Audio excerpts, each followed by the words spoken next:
భాగవతులందరికీ దాసోహాలు. అస్మద్ గురుభ్యో నమః, అస్మద్ పరమగురుభ్యో నమః, అస్మద్ సర్వగురుభ్యో నమః. శ్రీమతే రామానుజాయ నమః. లక్ష్మీనాథ సమారంభాం నాథయామున మధ్యమాం అస్మదాచార్య పర్యంతాం వందే గురు పరంపరాం. కౌండిన్యన్వయ భాష్యకారతనయం శ్రీ అప్పలాద్యాశ్రితం నాథద్వంద పదాచింతం సంసేవ్య లక్ష్మీ సఖం ఆంగ్ల ద్రావిడ సంస్కృతాంధ్ర బహుభాషా కోవిదం ధీనిధిం. ఫోటోని ఒకసారి అందరికీ దర్శింప చేయమని చెప్తున్నాను. ఆయన ఒకసారి తలుచుకొని మనం కర్కటే హస్త నక్షత్రే బదరీ నిలయోద్భవం అష్టాక్షర పదాతారం నారాయణమహం భజే. ఇప్పుడు ఈ మనం గురు పరంపర అనుకున్నాం కదా, నిన్న మనం అనుకున్న ఒకటి రెండు విషయాలు మళ్ళీ చెప్పుకుందాం. అంటే నాకు నిన్న సంప్రదాయము అన్న విషయాన్ని గురించి చెప్పుకున్నాం. సంప్రదాయం అంటే ఏమిటనుకున్నాం? ఏదో దాయము అనే పదం నుంచి వచ్చింది, అది దాని నుంచి సంప్రదాయం వచ్చింది అని అనుకున్నాం. దాయము అంటే ఏమిటనుకున్నాం మనం? దాయము అంటే ఇన్హెరిటెన్స్ అని కూడా అనుకున్నాం. అంటే మన వంశం, అంటే పరంపరానుగతంగా సంక్రమించిన సంపద.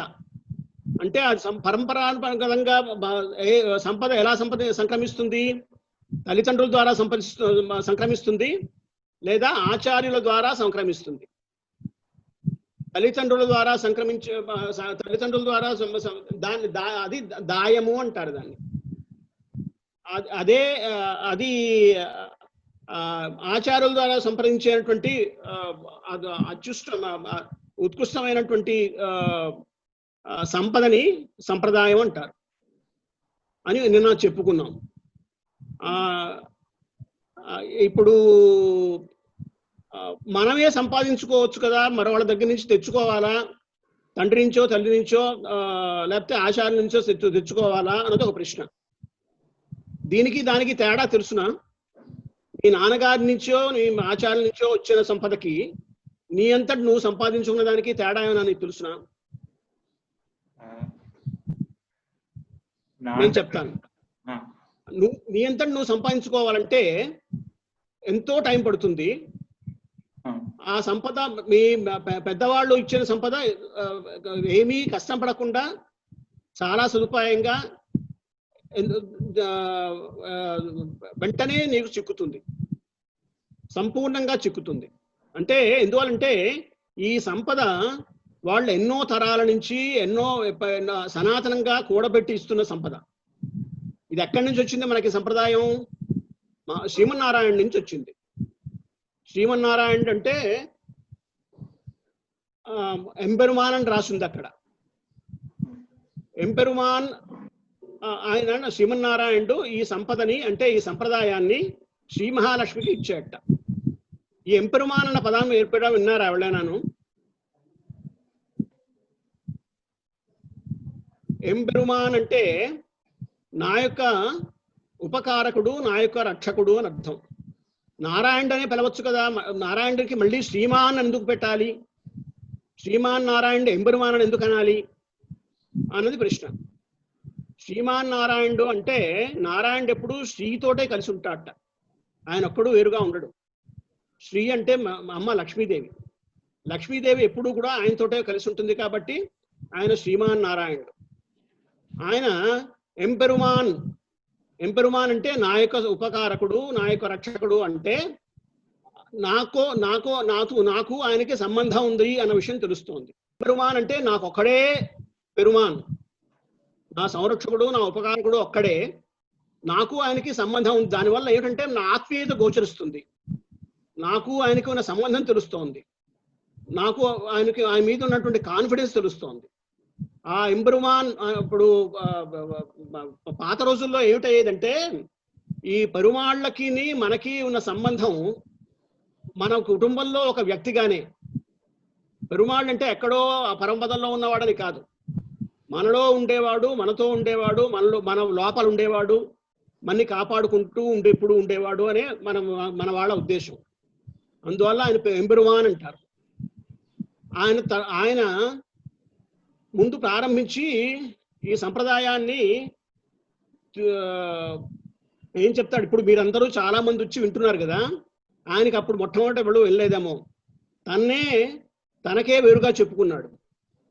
నరుడు నారాయణుడు అని 2 రూపాలు దాల్చి శ్రీమన్నారాయణుడు నరుడికి ఉపదేశించాడు బదరికాశ్రమంలో. ఆ బదరికాశ్రమంలో ఉపదేశించిన నారాయణుడి యొక్క తిరునక్షత్రాన్ని ఇవాళ జరుపుకుంటున్నాం. దాంతో ఇవాళ ప్రారంభిస్తున్నాం అన్న పాఠం కూడా. మనందరం చాలా అదృష్టవంతులం. ఇలా నరుడికి నారాయణుడు చెప్పిన మంత్రాన్ని, దాన్ని అష్టాక్షరీ మంత్రం అంటారు. ఆ అష్టాక్షరీ మంత్రం ఏం చెప్తుంది అంటే, ఈ మనమందరూ కూడా నారాయణుడికే చెందిన వాళ్ళము అనే విషయాన్ని చెప్తుంది. ఆ తర్వాత శ్రీమన్నారాయణుడు ఈ సాంప్రదాయ విషయాల్ని లక్ష్మీదేవికి ఉపదేశించాట. అందువల్ల మన సంప్రదాయాన్నేమో శ్రీ సంప్రదాయం అంటారు. వైష్ణవ సంప్రదాయాలు 4 ఉన్నాయని అనుకున్నాం. అలాగే బ్రహ్మ సంప్రదాయం అని అంటే మాధ్వుల నుంచి తర్వాత వచ్చినటువంటి ఇస్కాన్ వాళ్ళందరూ బ్రహ్మ సంప్రదాయానికి చెందిన వాళ్ళు. అలాగే కుమార సంప్రదాయం అని ఒకటి ఉంది. 4వది రుద్ర సంప్రదాయం అని ఒకటి ఉంది. ఈ సంప్రదాయాలు అన్నిటికంటే ముఖ్యమైనది మనం ఫాలో అయ్యేది శ్రీ సంప్రదాయం. శ్రీ సంప్రదాయం అంటే శ్రీమన్నారాయణుడు శ్రీ మహాలక్ష్మికి చెప్పిన సంప్రదాయం అన్నమాట.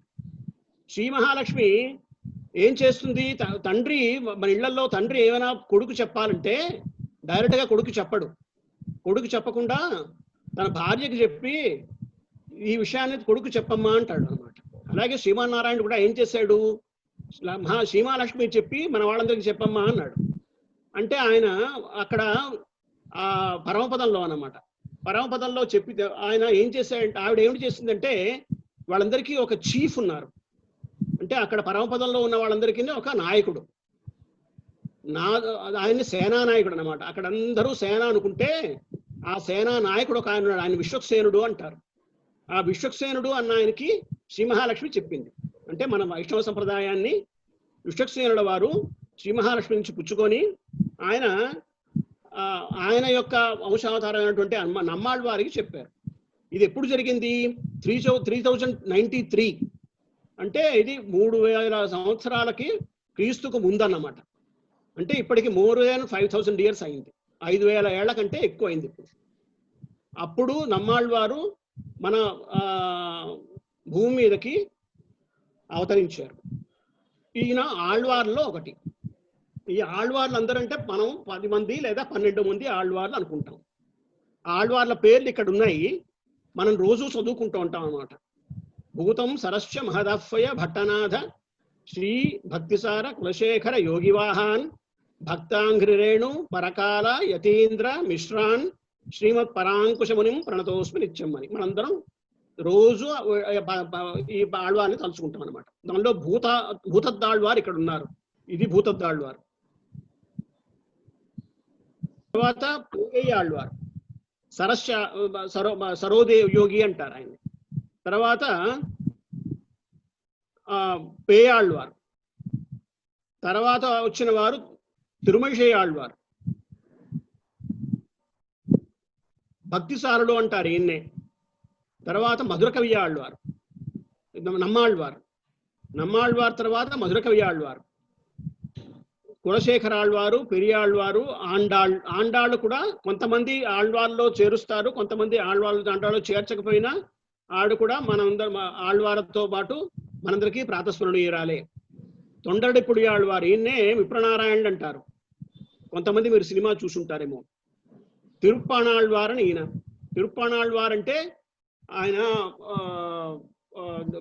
యోగివాహుడు అని రంగనాథుడిని సేవించి తన కళ్ళు మరేమీ చూడని రంగనాథుని సేవించిన తర్వాత అక్కడే పరమపదానికి వెళ్ళిపోయిన వారు ఆయన అన్నమాట.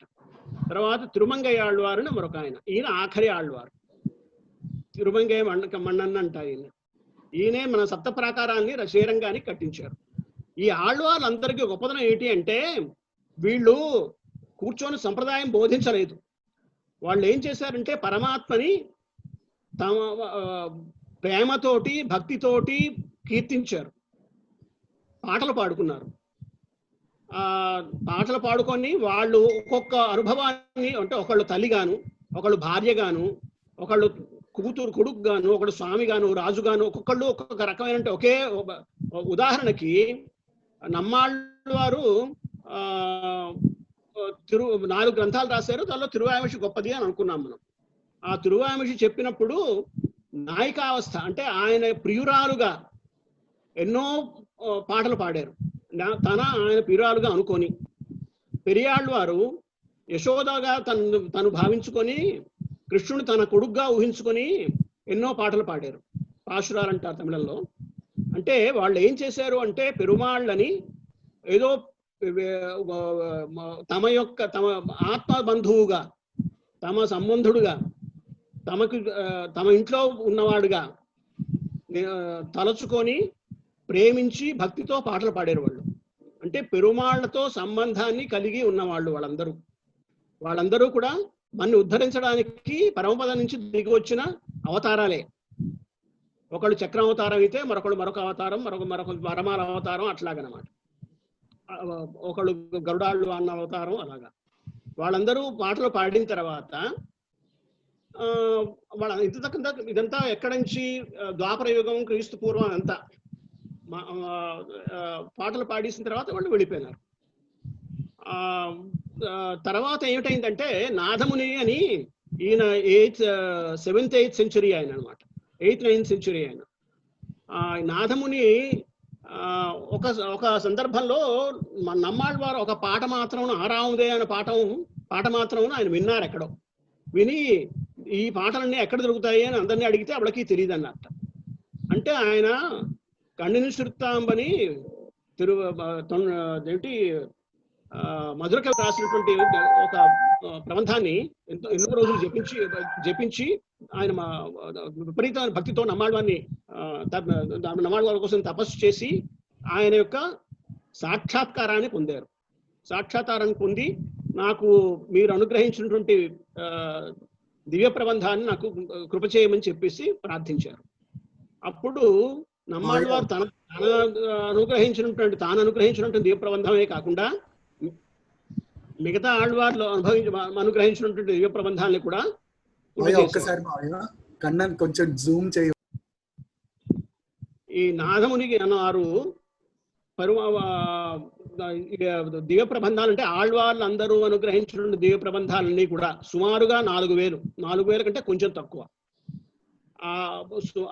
4,000 ఉంటారు మన వాళ్ళు. దానికి ఇరానోదాది అన్న దాన్ని కూడా చేరిస్తే అప్పుడు 4,000 అవుతుంది అనుకోండి. అంటే ఈ 4,000 దివ్య ప్రబంధాల్ని నమ్మాళ్ళు వారు నాథమునికి కృప చేశారు. నాథముని పుండరీకాక్షులకి, ఆయన శిష్యులకి, అంటే నాథముని ఆయన చాలా విద్యలు ఉన్నవారు అన్నమాట, యోగాచార్యుడు ఆయన. అందువల్ల తన యోగాన్నేమో ఒకరికి కురుహై కావాలప్పన్న ఒక ఆయనకి నేర్పారు. ఈ దివ్య ప్రబంధాన్ని వాటిని పుండరీకాక్షులకి నేర్పారు. ఆయన అక్కడి నుంచి రామమిశ్రుడికి వచ్చింది. రామమిశ్రుల తర్వాత ఆయన ఆళ్వందారని యామునముని, ఈయన నాథముని యొక్క మనవడే. నాథముని మనవడే అయిన మనవలును గొప్ప మేధావి.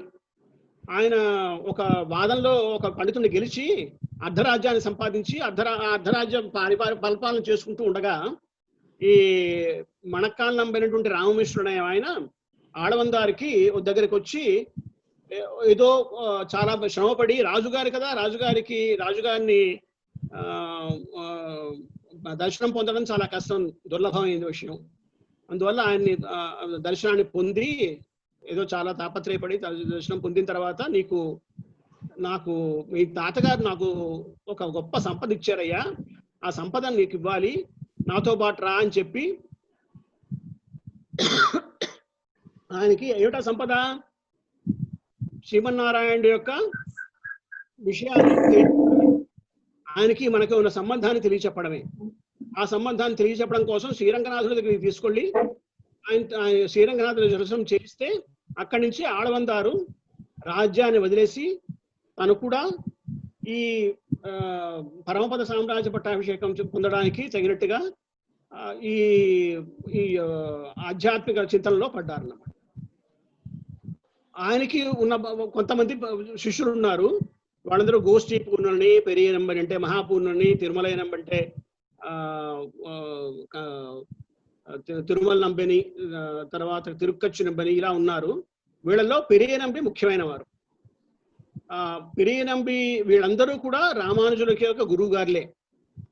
ఈ రామానుజుల వారు కాంచీపురంలో ఉన్నప్పుడు ఆయన దగ్గరికి పెరియ నంబి గారు వచ్చి ఆయన్ని తీసుకెళ్ళి యామునాచార్యుల దగ్గరికి తీసుకెడుతూ దారిలో ఆయనకి మళ్ళీ అష్టాక్షరి మంత్రాన్ని ఉపదేశించి అప్పటి నుంచి మిగతా వాళ్ళందరూ గోష్ఠీ పూర్ణులేమో మంత్రం యొక్క 3 మంత్రాలు అంటారు మన వాళ్ళు. మనకి ముఖ్యమైన మంత్రాలు 3 అని చెప్తారు. అది అష్టాక్షరి మంత్రము, తర్వాత దయమంత్రము, చరమ శ్లోకము, చరమ మంత్రం అని అంటారు. అట్లాగా తర్వాత మనకి మిగతా ఆళ్వాల దివ్య ప్రబంధాలు, వాటి వ్యాఖ్యానాలు, వాటి వివరాలు అదొక పెద్ద శాస్త్రం. తర్వాత సంస్కృతంలో వేదములు, ఉపనిషత్తులు, వాటి వ్యాఖ్యానాలు, బ్రహ్మసూత్రములు అని అదొక పెద్ద శాస్త్రం. ఈ ఒక్కొక్క శాస్త్రం రామాయణం, మహాభారతం లాంటి ఇతిహాసాలు అంటారు వాటిని. ఇతిహాసాలన్నీ అవి గొప్ప విషయాలు. ఇట్లాగా ఇవన్నీ కూడా రామానుజుల వారు ఒక్కొక్కళ్ళ దగ్గర అందరి దగ్గర సేవించుకొని తర్వాత ఆయన సన్యాసం తీసుకొని ఈ రామానుజ దర్శనాన్ని, రామానుజ సిద్ధాంతాన్ని, అంటే పెరుమాళ్ళకి అంటే శ్రీమన్నారాయణుడికి మనకి ఉన్న సంబంధం ఏమిటి, మనం ఎలా ఉంటే ఎంత ఎందుకు ఈ ప్రయత్నం అంతా శ్రీమన్నారాయణుడు మనం ఉద్ధరించాలని ఇదంతా ఎందుకు చేశాడు అంటే మనం అందరం కూడా కష్టాల్లో ఉంటున్నాము. మన యొక్క కష్టాలు పోవాలి, ఇష్టాలు తీరాలి. మన ఇష్టం ఏమిటి? అందరికీ ఇష్టంగా ఉండేది ఏమిటి? గొప్ప ఆనందంగా ఉండాలి. గొప్ప ఆనందం మనకి కలగాలి అంటే ఏం చేయాలి? ఈ కష్టాలన్నీ లేకుండా, దుఃఖాలన్నీ లేకుండా ఉండాలి అంటే ఏం చేయాలి అన్న విషయాన్ని మన సంప్రదాయం చెప్తుంది.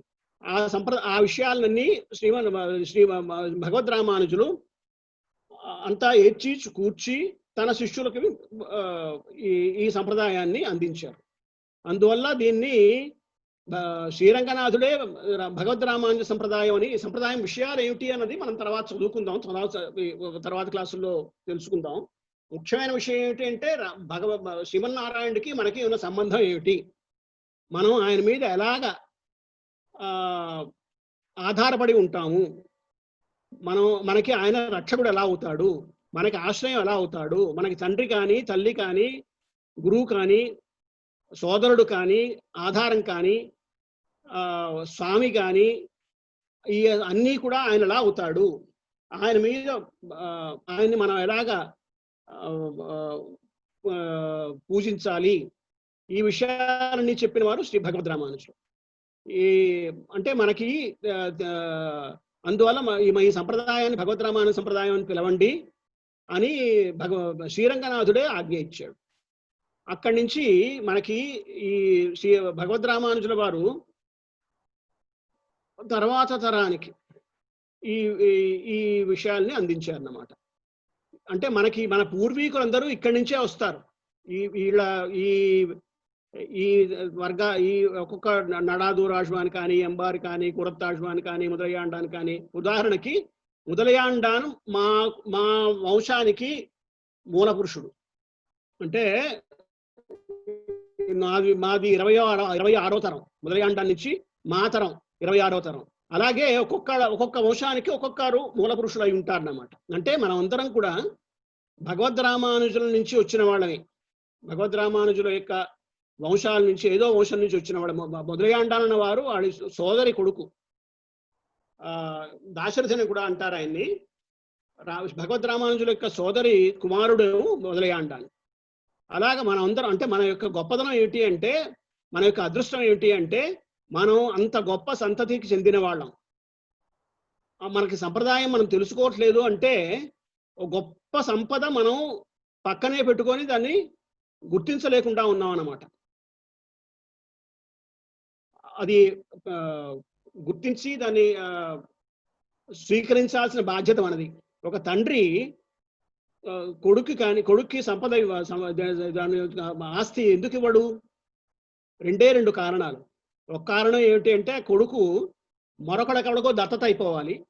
లేదు అంటే కొడుకు తండ్రితో సంబంధాన్ని మరిచిపోయో లేకపోతే తిరస్కరించో బయటకి ఎక్కడికో వెళ్ళిపోవాలి. ఈ రెండు తండ్రి కొడుక్కి సంపద ఇవ్వకుండా ఇవ్వలేకపోతాడు. అంటే మనం మరో మతానికి ఎక్కడికో వెళ్ళిపోతే మనకి సంపద దొరకదు. లేదు అంటే మనం ఈ విషయాన్ని తెలుసుకోకుండా లేకపోతే తెలిసి కూడా తిరస్కరించి నాకు అక్కర్లేదు అని ఒక వేరు పడిపోయి ఉంటే అదొక తెలివి తక్కువగానో లేకపోతే తెలివి ఎక్కువైపోయో మనమందరం కూడా సంపద సంక్రమించుకునే ప్రయత్నం చేస్తున్నాం అనమాట. ఎందువల్లంటే మనకి తెలుసు ఈ సంపద మనది, మనం దీన్ని అనుభవించి మనం ఆనందాన్ని పొందాల్సిన అవకాశం ఉంది. మనకి అవకాశాన్ని మనం విడుచుకోకూడదు అన్న విషయం మనకి తెలుసు. మనం శ్రీమన్నారాయణుడితో మనకి సంబంధం తెలుసు. ఆయన మన తండ్రి అన్ని ఆయనే అన్న విషయం మనకు తెలుసు ఇప్పుడు. అందువల్ల మనం ఈ సంప్రదాయపు విషయాల్ని నేర్చుకునే ప్రయత్నం చేస్తున్నాం. ఆయన తర్వాత అంటే మనకి ఈ భగవద్ రామానుజుల తర్వాత ఇంతకుముందు అనుకున్నట్టుగా ద్రవిడ వేదాన్ని లేకపోతే సంస్కృత వేదాన్ని రెండు రకాలుగా వచ్చాయి అన్నమాట. అంటే ఎంబారన్ ఆయన పరాశర భట్టర్ వారు నంజీయర్ గారికి నిన్న అనుకున్నాం. నంజీయర్ గారంటే అద్వైత వేదాంతి. ఆయన పరాశర భట్టర్ వారితో వాదించి పరాశర భట్టర్ వారి చేత జయింపబడి విశిష్టాద్వైతాన్ని స్వీకరించి మన రామానుజ సంప్రదాయాన్ని ప్రతిష్టాపించారు. ఆయన నంజీయర్ గారు. ఆయన శిష్యుడు నంబిళ్ళయ్య గారు. ఆయనకి ఇయుణ్ణి మాధవర్రు, వడక్కు తిరువైదు పెళ్ళై, పెరియవాచాన్ పెళ్ళై అని శిష్యులు. ఎంతో మంది శిష్యులు ఉన్నారు. దానిలో ముఖ్యులు మాత్రం వీళ్ళు. దానిలో వడక్కు తిరువైదు వీళ్ళందరూ కూడా వ్యాఖ్యానాలు, అంటే మనకి తిరువాయిమషి లాంటి వాటికి ద్రవిడ ప్రబంధాలకి వ్యాఖ్యానాలు రాశారు. పెరియాచాం పెళ్ళై ఎన్నింటికో వ్యాఖ్యానం రాశారు. ద్రవిడ ఆళ్వాల ప్రబంధాలంటికి వ్యాఖ్యానాలు రాశారు. అలాగే ఈ తిరువాయిమషికి కూడా ఆయన వ్యాఖ్యానం రాశారు. 24,000 గ్రంథం రాశారు ఆయన. వడక్కు తిరువైదు పెళ్ళయ్య గారు నంబెళ్ళయ్య గారు ప్రవచనాలు చెప్తూ ఉండగా నోట్ చేసుకొని ఆయన 36,000 గ్రంథం రాశారు. అలాగే ఈ 36,000 గ్రంథాన్ని నంబెళ్ళయ్య గారు తీసుకొని ఇయుణ్ణి మాధవర్ గారికి ఇచ్చారు. ఇయుణ్ణి మాధవర్ గారు ఆయన డిసైపుల్ అంటే ఇయుణ్ణి పద్మనాభర్కి, ఆయన నాలూరు పిళ్ళైకి, ఆయన దేవరాజు నాలూరు ఆచాన పిళ్ళైకి, అక్కడి నుంచి తిరువాయి పిళ్ళైకి వచ్చింది. తిరువాయి పిళ్ళై నుంచి మనకి మనవాడ మహాముని గారికి వచ్చింది అనమాట. ఇదే మనం అనుకున్నాం అనమాట. మనము శ్రీశైలేశ దయాపాత్రం దేభక్త్యాది గుణాన్నవం యతీంద్ర ప్రవణం మందే రమ్యజామాతరం ముని మనం రోజు చదువుకుంటాం. దాంతో మనం ప్రారంభిస్తాం. ఈ శ్లోకాన్ని తనే అంటారు. దీన్ని ఒక మహాపురుషుడు గురించి ప్రత్యేకంగా చెప్పబడిన శ్లోకం, ఆయన గొప్పదనాన్ని వర్ణిస్తూ. ఇది శ్రీరంగనాథుడే చిన్న పిల్లవాడుగా భగవద్ విషయం కాలక్షేపం పూర్తి చేసిన సందర్భంలో మనవాడ మహాముని దగ్గరికి వచ్చి శ్రీరంగనాథుడి క్షేత్రంలో, అంటే శ్రీరంగనాథ మందిరంలోనే ఆ కోయిల వెనకాతల, అంటే అదే ప్రాంగణంలో ఆ కోయిల వెనకాతల ఆయన కూర్చొని అందరికీ పాఠం చెప్తూ ఉంటే, భగవద్ విషయం సాయిస్తూ ఉంటే అక్కడికి శ్రీరంగనాథుడు చిన్న పిల్లడుగా వచ్చి ఈ తనేని సాయించారట, అంటే కృప చేశారు. అందువల్ల ఈ శ్రీశైల దయాపాత్రం శ్రీరంగనాథుడే ప్రాక్టికల్ గా మనవాళ మహాముని గారికి శిష్యుడయ్యాడు అనమాట. మనవాళ మహాముని కూడా భగవద్ రామానుజుడు మనకి ఆదిశేషుల అవతారం అని మనకి అందరికీ తెలుసును. ఆదిశేషులే మనందరినీ ఉద్ధరించడానికి పరుపున భూమి మీద వేయించేసి ఈ విశిష్టాద్వైత సిద్ధాంతాన్ని ప్రచారం చేశారు. అంటే మనకందరికీ తెలిసిన విషయం ఏంటి అంటే, విశిష్టాద్వైత సిద్ధాంతం రామానుజులు కనిపెట్టలేదు. ఇప్పుడు ఈ విశిష్టాద్వైత సిద్ధాంతాన్ని ఎవరూ కనిపెట్టలేదు. ఇది శ్రీమన్నారాయణుడే నుంచి మనకి సనాతనంగా వస్తున్నదే. దాన్ని మనకి అందించిన వాళ్లే భగవద్ రామానుజులు. అందువల్ల కానీ భగవద్ రామానుజులు ఎలా అయితే మనకి సుఖంగా ఉంటుందో, ఎలా అయితే మనకు సులభంగా ఉంటుందో ఆ రకంగా ఆయన మనకి, అంటే చాలా ఎన్నో మందుల్ని కలిపి ఒక మాత్ర చేసి ఇచ్చినట్టుగా ఆయన ఒక మాత్రలాగా చేసి మనకి సంప్రదాయాన్ని అందించారు. కాబట్టి ఆయన భగవద్ రామానుజ సంప్రదాయాన్ని, దీన్ని మన భగవద్ రామానుజ పేరు పెట్టి మనం పిలుచుకుంటాం. మనం అందరం రామానుజ దాసులం. మనం అందరం కూడా రామానుజ దాసులం అని మన పేరు రామానుజ దాసు అని, దాసుడు అని యాడ్ చేసుకుంటాం. ఎందువలంటే మనం భగవద్ రామానుజులకి దాసులు. అంటే మరి నారాయణుడితో సంబంధం ఏమిటి అంటే, నారాయణుడు మన ఇంట్లో వాడే. అందువల్ల ఎంబెరుమాన్ అంటుంది, ఏకవచనమే అది. దానికి ఆయనకి బహువచనం పెట్టలా, కానీ ఎంబెరుమానార్ అంటాం రామానుజుల వారికి. ఇది ఆచార్యుడైన ఆచార్యుడికి ఏకవచనం పెట్టలేం కదా, అందువల్ల గౌరవవాచకంగా ఎంబెరుమానార్ అంటాం అన్నమాట. అంటే భగవద్ రామానుజులకి మనం దాసులము, ఆయన యొక్క శిష్యులము. ఆయనే మనకందరికీ ముఖ్యమైన ఆచార్యుడు. ప్రథమాచార్యుడు శ్రీమన్నారాయణుడైన ముఖ్యమైన ప్రధానమైన ఆచార్యుడు భగవద్ రామానుజుడు. ఆ భగవద్ రామానుజు నుంచి మనకి మన ఆచార్యులకు దాకా వచ్చి మనకు కూడా ఈ సంప్రదాయం సంప్రాప్తించింది. ఇలా మనవాళ మహం దాకా వచ్చిన సంప్రదాయం ద్రావిడ ప్రబంధాలు వచ్చినట్టుగానే ఇక్కడ ఈ ఎంగళ ఆళ్వాను తిరుక్కురుగై పిరాన్ పిళ్ళాన్ను, అక్కడి నుంచి ఎంగళ్ళ ఆళ్వాను, నడాదూర్ అమ్మాళ్, దీన్ని అయినే వాత్స్య వరద గురువు అని అంటారన్నమాట. అమ్మాడని ఎందుకంటారంటే, ఈయన భగవంతుణ్ణి అమ్మలాగా చూసుకునేవారట.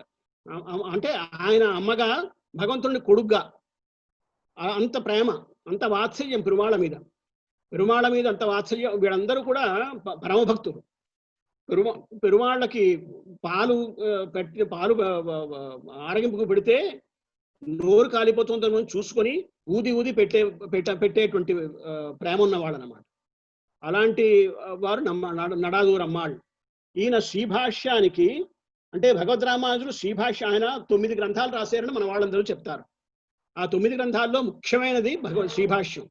శ్రీభాష్యం అంటే నిన్న స్వామివారు చెప్పినట్టుగా మొత్తం వేదాంత సూత్రాలు అంటారు. వేదాంత సూత్రాలు అంటే దాన్ని బ్రహ్మసూత్రాలను కూడా అంటారు. ఈ బ్రహ్మసూత్రాలని మనకి అందించింది వేదవ్యాస మహాముని. వేదవ్యాసులు ఇచ్చినటువంటి 545 సూత్రాలు. వీటన్నిటికీ చాలా విపులంగా వ్యాఖ్యానం రాసిన వారు భగవద్ రామానుజులు. అంతకుముందు ఈ బ్రహ్మసూత్రాలని నిన్న కన్నన్ అడుగుతున్నాడు, శ్రీకృష్ణుడే చెప్పాడు కదయ్యా నేనే పరమాత్మని అని, ఇంతమందికి ఎందుకు అనుమానాలు వస్తాయి అని. కానీ ఏమిటవుతోందంటే, ఒకటి ఏమిటంటే, శ్రీకృష్ణుడు చెప్పినా నమ్మని వాళ్ళు కొంతమంది. ఇప్పుడు ఆయన శ్రీకృష్ణుడు నేనే భగవంతుడు అంటే నమ్మేవాడు అందరూ నమ్మరు కదా. నమ్మని వాళ్ళు కొంతమంది, తెలివి తక్కువ వాళ్ళు కొంతమంది ఉన్నారు, నమ్మని వాళ్ళు కొంతమంది ఉన్నారు, నమ్మినా అర్థం లేకుండా నమ్మిన వాడు కొంతమంది ఉన్నారు, అర్థం కాకుండా నమ్మిన వాడు కొంతమంది ఉన్నారు. ఇలా సమంగా అర్థం చేసుకుని మనకి అందించినది భగవద్ రామానుజుల వారు. భగవద్ రామానుజుల వారు అందించినటువంటి శ్రీభాష్యం అనే గ్రంథానికి ఈ నడాదూర్ అమ్మాళ్ అనే ఆయన వ్యాఖ్యానం, అది ఇంతకుముందు నంబిళ్ళ గారు వ్యాఖ్యానం చెప్తే వడక్కు తిరుపతి పిళ్ళయ్య గారు గ్రంథస్థం చేసినట్టుగా నడాదూర్ అమ్మాళ్ అనే ఆయన ప్రవచన రూపంగానో లేకపోతే కాలక్షేప రూపంగానో చెప్పినప్పుడు వాటిని 18 సార్లు ఎన్నిసార్లు ఆయన పాపం ఒక సుదర్శన సూరి అని ఒక ఆయన దాని అంతటి గ్రంథస్థం చేశారు. దాన్ని శృత ప్రకాశిక అంటారు. విని ప్రకాశింపజేసిన వారిది కాబట్టి, చేయబడింది కాబట్టి దాన్ని శృత ప్రకాశిక అంటారు. శృత ప్రకాశిక చాలా విపులమైన గ్రంథం శ్రీభాష్యానికి. శృత ప్రకాశిక వ్యాఖ్యాన పరంగా మొదటి సూత్రానికి మాత్రం మన నచా రఘునాథాచార్యుల వారు తెలుగులో వ్యాఖ్యానాన్ని అనుగ్రహించారు. అదే ఒక 7-8 గ్రంథాలు వస్తుంది. అంటే చూసుకోండి ఎంత పెద్దది ఉంటుందో. అది శృత ప్రకాశిక గ్రంథం ఎంత పెద్దది ఉంటుందో ఆలోచించుకోండి. దానిలో ఒక సూత్రానికి, మొదటి సూత్రానికి అదేనా 80%, 80% వరకు ఆయన తెలుగించిన పుస్తకం సూత్ర వ్యాఖ్యానమే ఒక 7-8 పుస్తకాలు వచ్చింది. అంత గొప్ప వ్యాఖ్యానం అన్నమాట. అది అందించిన వారు సుదర్శన సూరి అని. దాని తర్వాత అక్కడి నుంచి ఆయన కిడాంబి అప్పుడారి నడాదూర్ అమ్మాళి యొక్క శిష్యులు, ఆయన సిస్టర్స్ సన్, ఆయన మేనలుడు వేదాంత దేశికులు. ఈ వేదాంత దేశికుల నుంచే మనకి వడగలై శాఖ అని ఒకటి చీలింది. అంటే తెంగళై శాఖ మనవాళ మహాములు కింద ఉండేవారు, అంటే శ్రీరంగంలో ఉండేవారు. వేదాంత దేశికులు శ్రీరంగంలో ఉన్న తురుష్కుల దండయాత్రల వల్ల మళ్ళీ అక్కడి నుంచి అంటే ముందు కాంచీపురంలో ఉండేవారు వాళ్ళు. ఆయన ఊరు తూపులని కాంచీపురం పక్కని. అక్కడి నుంచి శ్రీరంగం వెళ్ళి శ్రీరంగంలో చాలా రోజులు ఉన్నారు ఆయన. ఆయన శుద్ధప్రకాశిగా వ్యాఖ్యాన గ్రంథాన్ని తురుష్కుల నుంచి రక్షించి మనకు అందించడానికి ఎంతో కష్టపడ్డారు. అంటే ఒక తురుష్కుల దండయాత్ర టైంలో 12,000 మందిగా ఎంతో మంది మన శ్రీ వైష్ణవులు చనిపోగా పిళ్ళైలోకాచార్యుల వారు శ్రీరంగనాథుని తీసుకొని కిందకి ఇంకా సౌత్కి ఎక్కడికో పారిపోగా అక్కడ గోడ కట్టేసి అక్కడ ఈ గ్రంథాన్ని పట్టుకొని కావేరి ఒడ్డున గొయ్యి తీసుకొని ఆ గొయ్యి మీద తన పడుకొని దాని మీద శవాలు వేసుకొని ఒక 3 రోజులు 3 రాత్రులు ఆ శవాల కింద పడుకొని ఆ గ్రంథాన్ని సంరక్షించి తర్వాత అక్కడి నుంచి చాలా చుట్టూ తిరిగి మళ్ళీ పైకి వచ్చారనమాట. అంటే కాంచీపురం దాకా వచ్చి అక్కడి నుంచి ఈ గ్రంథాన్ని మిగతా వాళ్ళకి అందించే ప్రయత్నం చేశారు. ఆ రోజుల్లో ప్రింటింగు స్కానింగ్ ఇలాంటివి లేవు కదా. ఒక పుస్తకం ఉంటే ఒక పుస్తకమే, దానికి మళ్ళీ నకలు రాయాలంటే మరెవడో వేరుగా రాయాలి. ఇందాకలా మనం అనుకున్నట్టుగా ఒక సూత్రానికే 7-8 పుస్తకాలు అంటే ఎంతమంది రాస్తారు? ఎంతో మంది చేత రాయించి ఎంతో మందికి దానికి ఎంతో మంది సుమారుగా 100 మందికి 100 సార్లు 100 సార్లు ఆయన కాలక్షేపం అనుభవించారని చెప్తారు.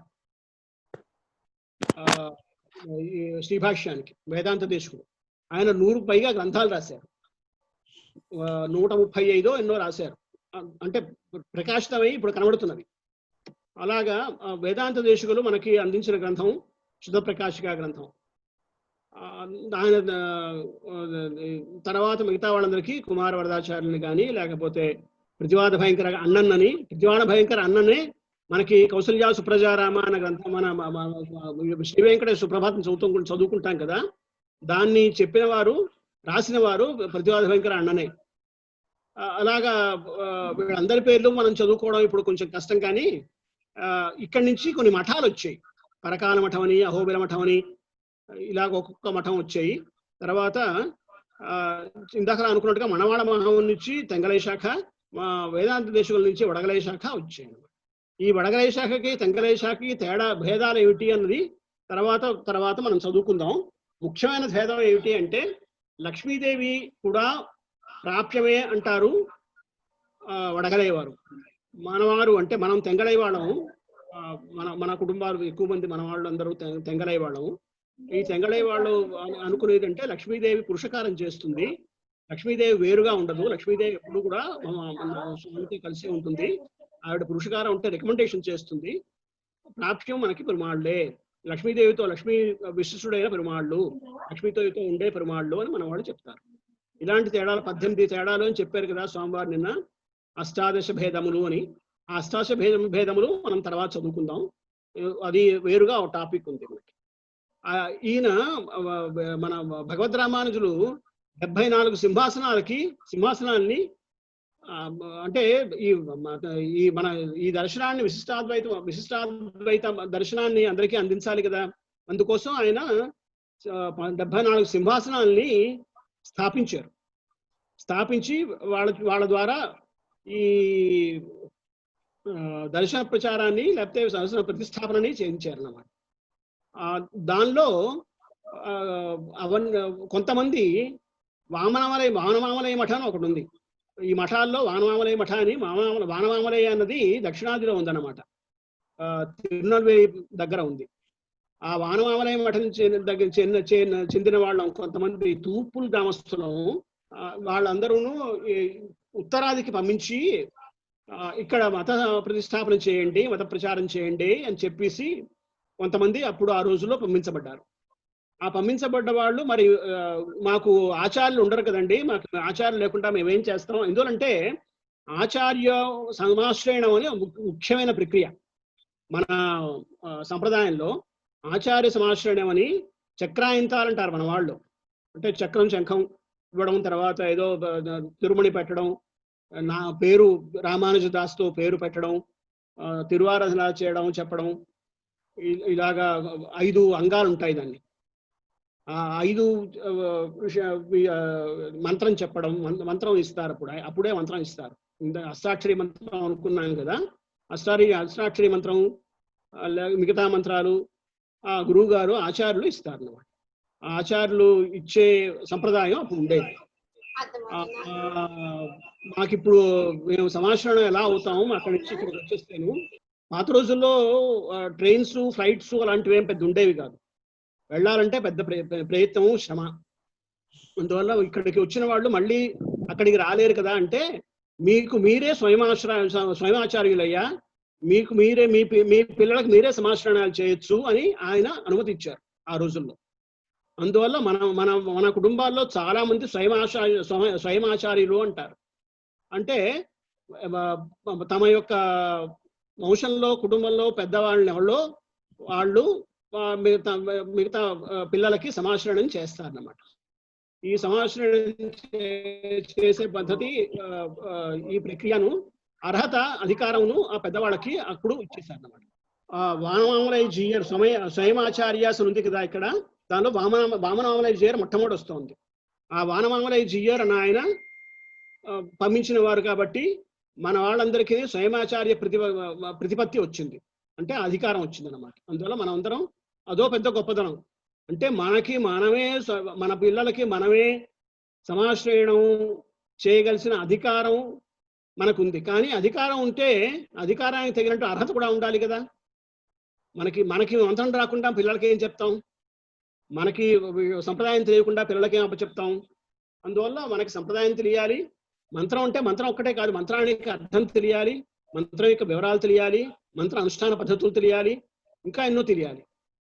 ద్రావిడ ప్రబంధం కానీ లేకపోతే సంస్కృత ప్రబంధం కానీ అంటే రెండు కన్నులని చెప్తాం కదా. మన సంప్రదాయానికి 2 కన్నులని చెప్తారు మన వాళ్ళు. ఒకటి ద్రావిడ సంప్రదాయం, అంటే మన ఆళ్వార్లు అందించింది. 2 ఋషులు అందించింది, వేదం, ఉపనిషత్తులు. ఆ ఉపనిషత్తులకి యొక్క నుంచి వచ్చినవే బ్రహ్మసూత్రాలు. అంటే ఉపనిషత్తులను అర్థం చేసుకుందికి ఒక ఉపనిషత్తుల్లో ఒక చోట ఏమో బ్రహ్మ ఈ పరమాత్మని బ్రహ్మ అంటారు. ఉపనిషత్తుల్లో పరమాత్మని బ్రహ్మ అంటారు. భగవంతుడన్నా, బ్రహ్మ అన్నా, పరమాత్మన్నా వీటన్నిటికీ ఒకటే అర్థం. వీటన్నిటికీ ఒకటే అర్థం ఏమిటి అంటే శ్రీమన్నారాయణే. అయితే ఏమిటవుతుందంటే ఒక్కొక్క చోట ఇందాక మళ్ళీ ఖండం నీకే చెప్తున్నాను. ఈ ఉపనిషత్తుల్లో ఎలా ఉంటుందంటే ఒక చోట ఇంద్రుణ్ణి బ్రహ్మ అంటారు, మరో చోట గాలిని బ్రహ్మ అంటారు, మరొక చోట మరేదో బ్రహ్మ అంటారు. అంటే ఇది ఎలా అర్థం చేసుకోవడం? అలా తర్వాత కొన్ని చోట్లేమో బ్రహ్మ గుణాలు ఉన్నాయంటారు, మరి కొన్ని చోట్లేమో బ్రహ్మ గుణాలు లేవంటారు. దీని ఎలా అర్థం చేసుకోవడం? ఇలాంటి డౌట్లు అన్నీ వస్తాయన్నమాట. వీటన్నిటిని క్లారిఫై చేస్తూను బ్రహ్మసూత్రాలని వీటన్నిటికీ అర్థం ఏమిటి, పరమాత్మని పొందడానికి సాధనం ఏమిటి, పొందితే ఫలం ఏమిటి, ఆ బ్రహ్మ ఎలా ఉంటాడు, బ్రహ్మకి డెఫినేషన్ ఏమిటి, ఇవన్నీ చెప్పేది బ్రహ్మసూత్రాలు. ఆ ఇందాక నేను అనుకున్నట్టుగా యథాదో బ్రహ్మ జిజ్ఞాస అని ప్రారంభమవుతుంది. బ్రహ్మ యొక్క విచారం ఇక్కడి నుంచో ప్రారంభమవుతుంది అని బ్రహ్మ యొక్క విచారం ఏమిటి అన్నది మిగతా సూత్రాల్లో 544 సూత్రాల్లో డిఫైన్ చేస్తాను. అది దానికి వ్యాఖ్యానం రాసి మనకి అందించిన వారు మళ్ళీ భగవద్ రామానుజన్ చెప్పుకున్నాం కదా. ఈ బ్రహ్మసూత్రాల వ్యాఖ్యానం కానీ, లేకపోతే ద్రావిడ ప్రబంధం యొక్క వ్యాఖ్యానం కానీ, లేకపోతే ఇతిహాసాల యొక్క వ్యాఖ్యానం కానీ, అంటే శ్రీమద్ రామాయణం వ్యాఖ్యానం. శ్రీమద్ రామాయణంలో ఎన్నో విషయాలు మన అప్పలాచార్య స్వామి వారు మనకు అందించారు. ఆంజనేయుడు ఎవళ్ళు, అమ్మ ఎవరు, రాముడు ఎవరు, ఈ విషయాలన్నీ మన రామాయణం చదివితే తెలియవు. అది పెద్దవాళ్ళు ఎవరో చెప్తే తప్ప మనకి తెలియదు. ఆంజనేయుడు ఆచార్యుడు అని చెప్తారు, అమ్మ ఏమో మరేదో జీవాత్మ అని చెప్తారు, శ్రీరామచంద్రుడు పరమాత్మ అని చెప్తారు. ఈ విషయాలన్నీ మనకి తెలియవు ఆచార్యులు చెప్తే తప్ప. అందువల్ల ఇవన్నీ అందించిన వారు ఈ మన పెద్దలందరూ. లేకపోతే పురాణాలు, భగవద్గీతలో ఎన్నో విషయాలు మనకి తెలియవు. ఒకసారేమో ఆయన నేనే దేవుణ్ణి అంటాడు, ఒకసారి నువ్వే నేనంటాడు. ఈ ఎలా అర్థం చేసుకోవాలి అన్న విషయాలు తెలియవు. అందువల్ల ఈ విషయాలని తెలుసుకుందికి మనకి పెద్దలు మనకి అందించిన వ్యాఖ్యాన గ్రంథాలు కానీ లేకపోతే అశేషమైన జ్ఞాన సముచ్చయం కానీ ఇదంతా కూడా, తర్వాత ఆచార వ్యవహారాలు కానీ ఏం ఆచరణ చెయ్యాలి. పెరుమాళ్ళని మన ఇంట్లో వ్యక్తిగా ఉంచుకోవాలి, నేను మన ఇంట్లో వ్యక్తిగా మనం ఆయన్ని ట్రీట్ చేయాలి అని అనుకున్నాం. మనం ఎలా ట్రీట్ చేయాలి? ఈ ప్రకృతి అంతా ముఖ్యంగా మన వాళ్ళందరూ 3 తత్వాలని చెప్తారు కదా, ఒకటి జీవాత్మ, ఒకటి ప్రకృతి, ఒకటి పరమాత్మ అని. అంటే ఈ ప్రకృతి అంతా ఎలా ఉంది, ప్రకృతి అంతా ఏమిటో, ఎక్కడి నుంచి వచ్చింది, ప్రకృతి అంతా ఎక్కడికి వెళ్ళిపోతుంది, మనం ఎక్కడి నుంచి వచ్చాము, మనం ఎక్కడికి వెళ్ళిపోతాం, వీటి మీద ప్రశ్నలు అందరికీ వస్తూనే ఉంటాయి. ఆ ప్రశ్నల్ని మనంతటా మనం తెలుసుకునే ప్రయత్నం చేయకుండా, చేసి తప్పులు చేయకుండా, మనకే పెద్దవాళ్ళు భగవద్ రామానుజుల నుంచి మనకి ఆ విషయాలన్నీ అందించారు. అదే భగవద్ రామానుజ సంప్రదాయం అంటారు. దీన్ని విశిష్టాద్వైతం అంటారు. నిన్న స్వామివారు చెప్పినట్టుగా ద్వైతము అంటే 2, అంటే జీవాత్మ పరమాత్మ వేరు అని ఒక అభిప్రాయం. అద్వైతము అంటే జీవాత్మ పరమాత్మ లేదు, వేరు కాదయ్యా, అంతా ఒక్కటే ఉంది, అది పరమాత్మే అన్నది ఒక విచారము, ఒక అభిప్రాయం. అంటే మరొక అభిప్రాయం అంటే మన భగవద్ రామానుజులు చెప్పింది. ఎందువల్లంటే ఈ ప్రాబ్లం ఎక్కడొచ్చింది అంటే, కొన్ని చోట్ల ఈ ఉపనిషత్తుల్లోనే కొన్ని చోట్లేమో 2 ఒకటేనా అన్నట్టు అనిపిస్తుంది, కొన్ని చోట్లేమో ఈ 2 వేరు వేరు కదా అనిపిస్తుంది. ఆ వివరాలు తర్వాత తెలుసుకుందాం. మరి రెంటిని ఎలా సమన్వయం ఎలా చేయటం? ఆ సమన్వయం చేసింది భగవద్ రామానుజులు. చేసి ఈ పరమాత్మకి ఇవి 2 విశిష్టాలయ్యా, విశేషణాలయ్యా. అంటే నేను స్వామివారు చెప్పారు, పండుకి రంగు రుచి ఎలాగో అవి అలాగే అవిభాజ్యమైనటువంటి అపృథక్ స్థితిలో ఉండేటువంటి, అంటే విడదీయలేనంటే they are separate but not separable అంటారు. అంటే పరమాత్మ నుంచి జీవాత్మ ప్రకృతిని they are separate, they are not same, at the same time they are not separable. వాటి నుంచి విడిగా ఉండలేదన్నమాట. అంటే జీవాత్మతో పాటు పరమాత్మ ఎప్పుడూ ఉండి తీరాలి, ప్రకృతితో పాటు పరమాత్మ ఎప్పుడూ ఉండి తీరాలి, లేకపోతే వాటికి అస్తిత్వం లేదు. కానీ పరమాత్మ జీవాత్మ ఒక్కటే అనుకోకూడదు.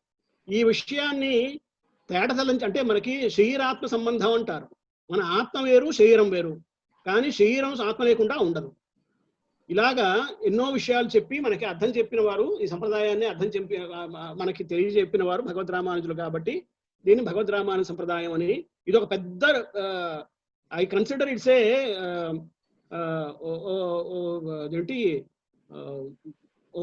పెద్ద ఇన్వెన్షన్ అనకూడదు, కానీ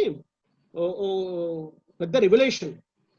అంటే శరీరాత్మభావం అన్నది మనకి పరమాత్మకి ఉన్న సంబంధం శరీరానికి ఆత్మకి ఉన్న సంబంధం లాంటిది అన్న విషయాన్ని చెప్పిన వాడు భగవద్ రామానుజులు. అంత గొప్ప విషయం ఆయనే చెప్పగలరు, మరొకరు చెప్పలేరు. ఆ రకంగా మనమందరం కూడా భగవద్ రామానుజ సంబంధులమై, శ్రీమన్నారాయణ యొక్క సంబంధులమై ఈ సంప్రదాయాన్ని నేర్చుకునే ప్రయత్నం ఇప్పుడు ప్రారంభించాం. మనం ఒకసారి మన గురువులు, మన ఆచార్యులను ఒకసారి తలుచుకున్నాం.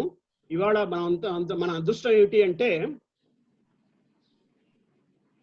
అదృష్టం ఏమిటంటే ఈరోజు బదరీనారాయణుడు ఆయన తిరునక్షత్రం.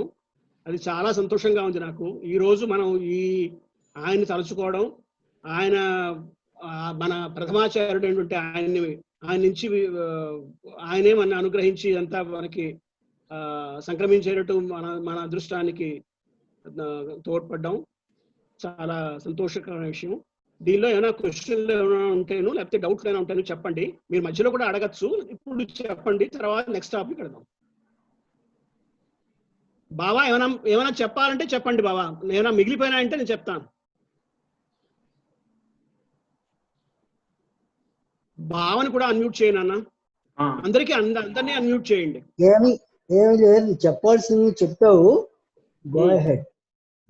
ఓకే, మరేమన్నా క్వశ్చన్లు కానీ డౌట్లు కానీ ఉంటే చెప్పండి, లేకపోతే నెక్స్ట్ టాపిక్ పెడదాం. Please go ahead. అన్మ్యూట్ చేయాలట. యాక్సెస్ ఇచ్చేయండి. ఆ చార్ట్ లో యాక్చువల్లీ ప్రతి ఆరో దగ్గర ఒక దగ్గర డి అని, ఒక దగ్గర ఎస్ అని అంటే డిసైపుల్ అని, ఎస్ అంటే సన్ అని, లేకపోతే ఎస్ బై ఎస్ అంటే సిస్టర్స్ సన్ అని ఆ వివరాలు ఉన్నాయి. అది కింద చూస్తే తెలుస్తుంది. చిన్న అక్షరాల్లో ఉండడం వల్ల మీకు కనబడి ఉండదు. అది Okay. when you get the chart you can see Ariel. also. Ariel Dasu. బద్రీనారాయణుడు మనకి మొదలుగా గురువు కదా. నారాయణ శివనారాయణ గురువు. ఆయన బద్రికాశ్రమానికి ఇవాళ ఏం చేశారు అంటే ఇవాళ తిరునక్షత్రం అంటే ఆయన ఇక్కడికి వచ్చిన రోజు నక్షత్రం అంటే అవతరించిన రోజు అర్థం. నాది ఒక చిన్న డౌట్ అండి. ఇప్పుడు ఈ జిఆర్ ట్రెడిషన్ ఎక్కడి నుంచి స్టార్ట్ అయిందండి మనకి? చిన్న పెద్ద జీఆర్ స్వామి వారి నుంచి, చిన్న జీఆర్ స్వామి. ఇప్పుడు ఈ ఇంకొకటి మనం ఇందాక చూసాం కదా చాట్ లోను, అహోబిల మఠం అని, పరకాల మఠం అని ఆ మఠాలు చూసాం కదా. అవును, అప్పటి స్టార్ట్ అయింది జిఆర్ మఠాలు, జిఆర్ సంప్రదాయం. తర్వాత వేరు మఠాలు వచ్చాయి. ఫర్ ఎగ్జాంపుల్ ఉపనిషత్ సిద్ధాంత ఆచార పీఠము అన్నది ప్రారంభించింది రంగరామానుజీయ స్వామి వారే. అలాగా ఎంతో మంది తర్వాత అవకాశానుగుణంగాను అవసరానుగుణంగాను ప్రారంభించారు. తర్వాత అది కంటిన్యూ అయింది కూడా. పెద్ద జీయర్ స్వామి వారు అంటే ఇప్పుడు తిరుమలలో పెద్ద జీయర్ స్వామి వారు, చిన్న జీయర్ స్వామి వారు ఉన్నారు. అట్లాగే మనకి మన పెద్ద జీయర్ స్వామి వారు, శ్రీమన్నారాయణ రామానుజీయర్ స్వామి వారు మన శంషాబాద్ లో ఉన్నవారు ఉన్నారు. ఒక్కొక్క మఠానికి ఒకటి. అలాగే వడగలే మఠాలు వేరుగా ఉన్నాయి. పరకాల మఠం కానీ, అహోబిల మఠం కానీ ఇవన్నీ కూడా వడగలే అతని ప్రశ్న అది కాదనుకుంటాను. అసలు ఈ జిఆర్ అన్న వ్యవస్థ ఎప్పటి నుంచి ప్రారంభమైంది అన్నదాన్ని అడుగుతున్నాడు అతను, అని నాకు బోధపడ్డది.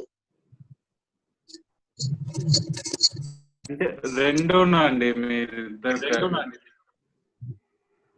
ట్రెడిషన్ ఎలా మొదలైంది, ఇంకా ఎవరు ఎక్కడి నుంచి వచ్చారు అని బ్రీఫ్ గా? ఇప్పుడున్న జిఆర్ల గురించి కాకుండా అసలు ఈ జిఆర్ వ్యవస్థ అన్నదే ఎప్పుడు ప్రారంభమైంది, అది ఎక్కడి నుంచి అన్నదాన్ని ముందర చెప్తే తర్వాత జిఆర్ల గురించి.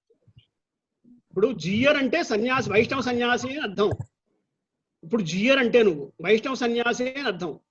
ఆడవందారు కానీ, లేకపోతే భగవద్ రామానుజులు కానీ, నంజీయర్ కానీ వీళ్ళందరూ వైష్ణవ సన్యాసులే. మఠం గురించి అడిగితే మఠాలు సంప్రదాయాలు మఠాలు తర్వాత వచ్చాయి.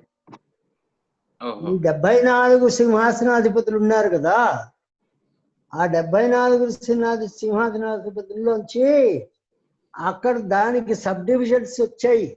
ఒక్కొక్క వానమామలై మఠము, లేకపోతే మరో మఠము, మరొక సింహాసనము ఉన్నది. ఆయా సింహాసనాలకి ఆ అధిపతులు ఎవరున్నారో వారిని ఫాలో అయ్యేటటువంటి ఆచార్యులు, వారిని ఫాలో అయ్యేటువంటి సన్యాసులు ఈ విధంగా ఒక్కొక్క సెక్షన్ ప్రారంభించి ఒక్కొక్క మత ప్రచారానికి ఉపయోగించుకుంటున్నారు. సన్యాసాశ్రమం ఎలా వచ్చింది అంటే ఇది వేదాల నుంచి వచ్చింది. ఇప్పుడు గృహస్థాశ్రమం ఎలా ఉందో సన్యాసాశ్రమం కూడా వర్ణాశ్రమ ధర్మాలు మన వేదాల్లో డిఫైన్ అయినాయి. సన్యాసులు ఎలా ఉండాలి, సన్యాసులు ఏం చేయాలి అన్న విషయాలు వేదాల నుంచి ఉన్నాయి. అది అన్ని మతాల వాళ్ళు, అంటే అన్ని దర్శనాల వాళ్ళకి అద్వైత దర్శనంలో శంకరాచార్యుల వారు సన్యాసే అని అద్వైత సన్యాసి. మన జిఆర్ని మన వాళ్ళు అనేది వైష్ణవ సన్యాసులను అంటారు అన్నమాట. అంటే ఒకవేళ సన్యాసాశ్రమం అంటూ ఎక్కడి నుంచి వచ్చింది అంటే సన్యాసాశ్రమం వేదాల నుంచి వచ్చింది. గారు అది చాట్ లో ఎవరో రాశారు, నాదమునుల నాలయ్యల దివ్య ప్రబంధాన్ని ఎవరికి ఉపదేశించారో ఒకసారి తెలపగలరా అని చెప్పి రాశారు చాట్ లో. నాదమునులు నాలయ్యల దివ్య ప్రబంధాన్ని ఎవరికి ఉపదేశించారు? అది యాక్చువల్ గా ఆ చార్ట్ చూపించు. దీనిలోను నాదములు ఎవరికి ఉపదేశించారు అంటే ఆయన ఉయ్యక్కొండారికి ఉపదేశించారు, పుండరీకాక్షులు అన్న ఆయనకి. పుండరీకాక్షులేమో రామమిషులకు ఉపదేశించారు, ఆయనేమో యావనములకు ఉపదేశించారు.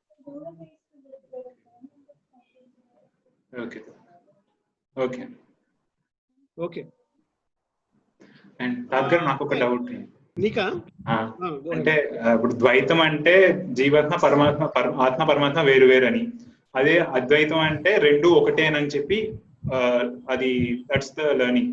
విశిష్ట అద్వైతంలో what is the difference between అద్వైతం అండ్ విశిష్ట అద్వైతం అంటే లైక్ నాకు అది ఆ పాయింట్ క్లియర్ గా అర్థం కాలే. అద్వైతానికి విశిష్ట అద్వైతానికి డిఫరెన్స్ ఏంటి?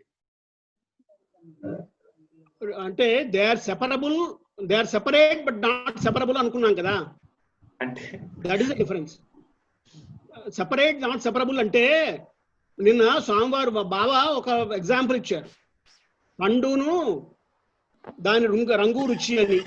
పండు వేరు, దాని రుచి వేరు, దాని రంగు వేరు, కానీ రంగు రుచి పండుతో విడిచి ఉండలేవు.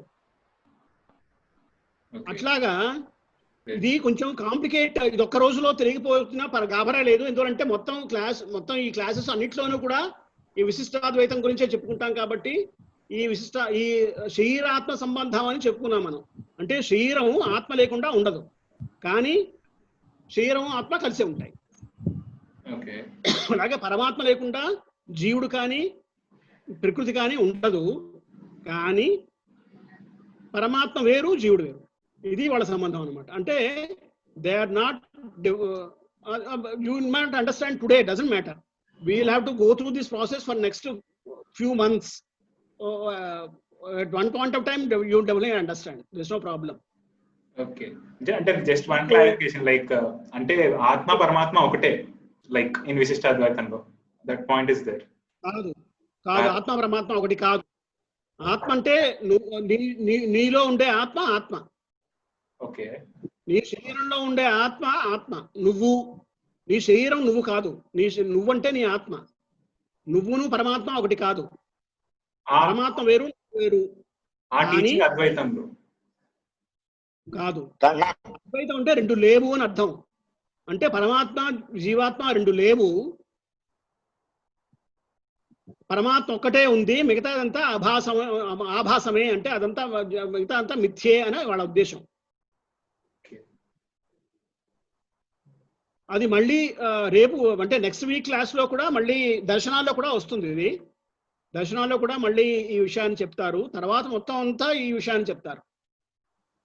ఈ విషయాన్ని ఇదే ముఖ్యమైన డిఫికల్ట్ కాన్సెప్ట్ విశిష్టాద్వైతంలో ఇదే. ఇవి రెండు వేరుగా ఉండకుండా వేరెలా అవుతాయి అని ప్రశ్న. వేరుగా ఉండవు, కానీ వేరే అవి రెండును.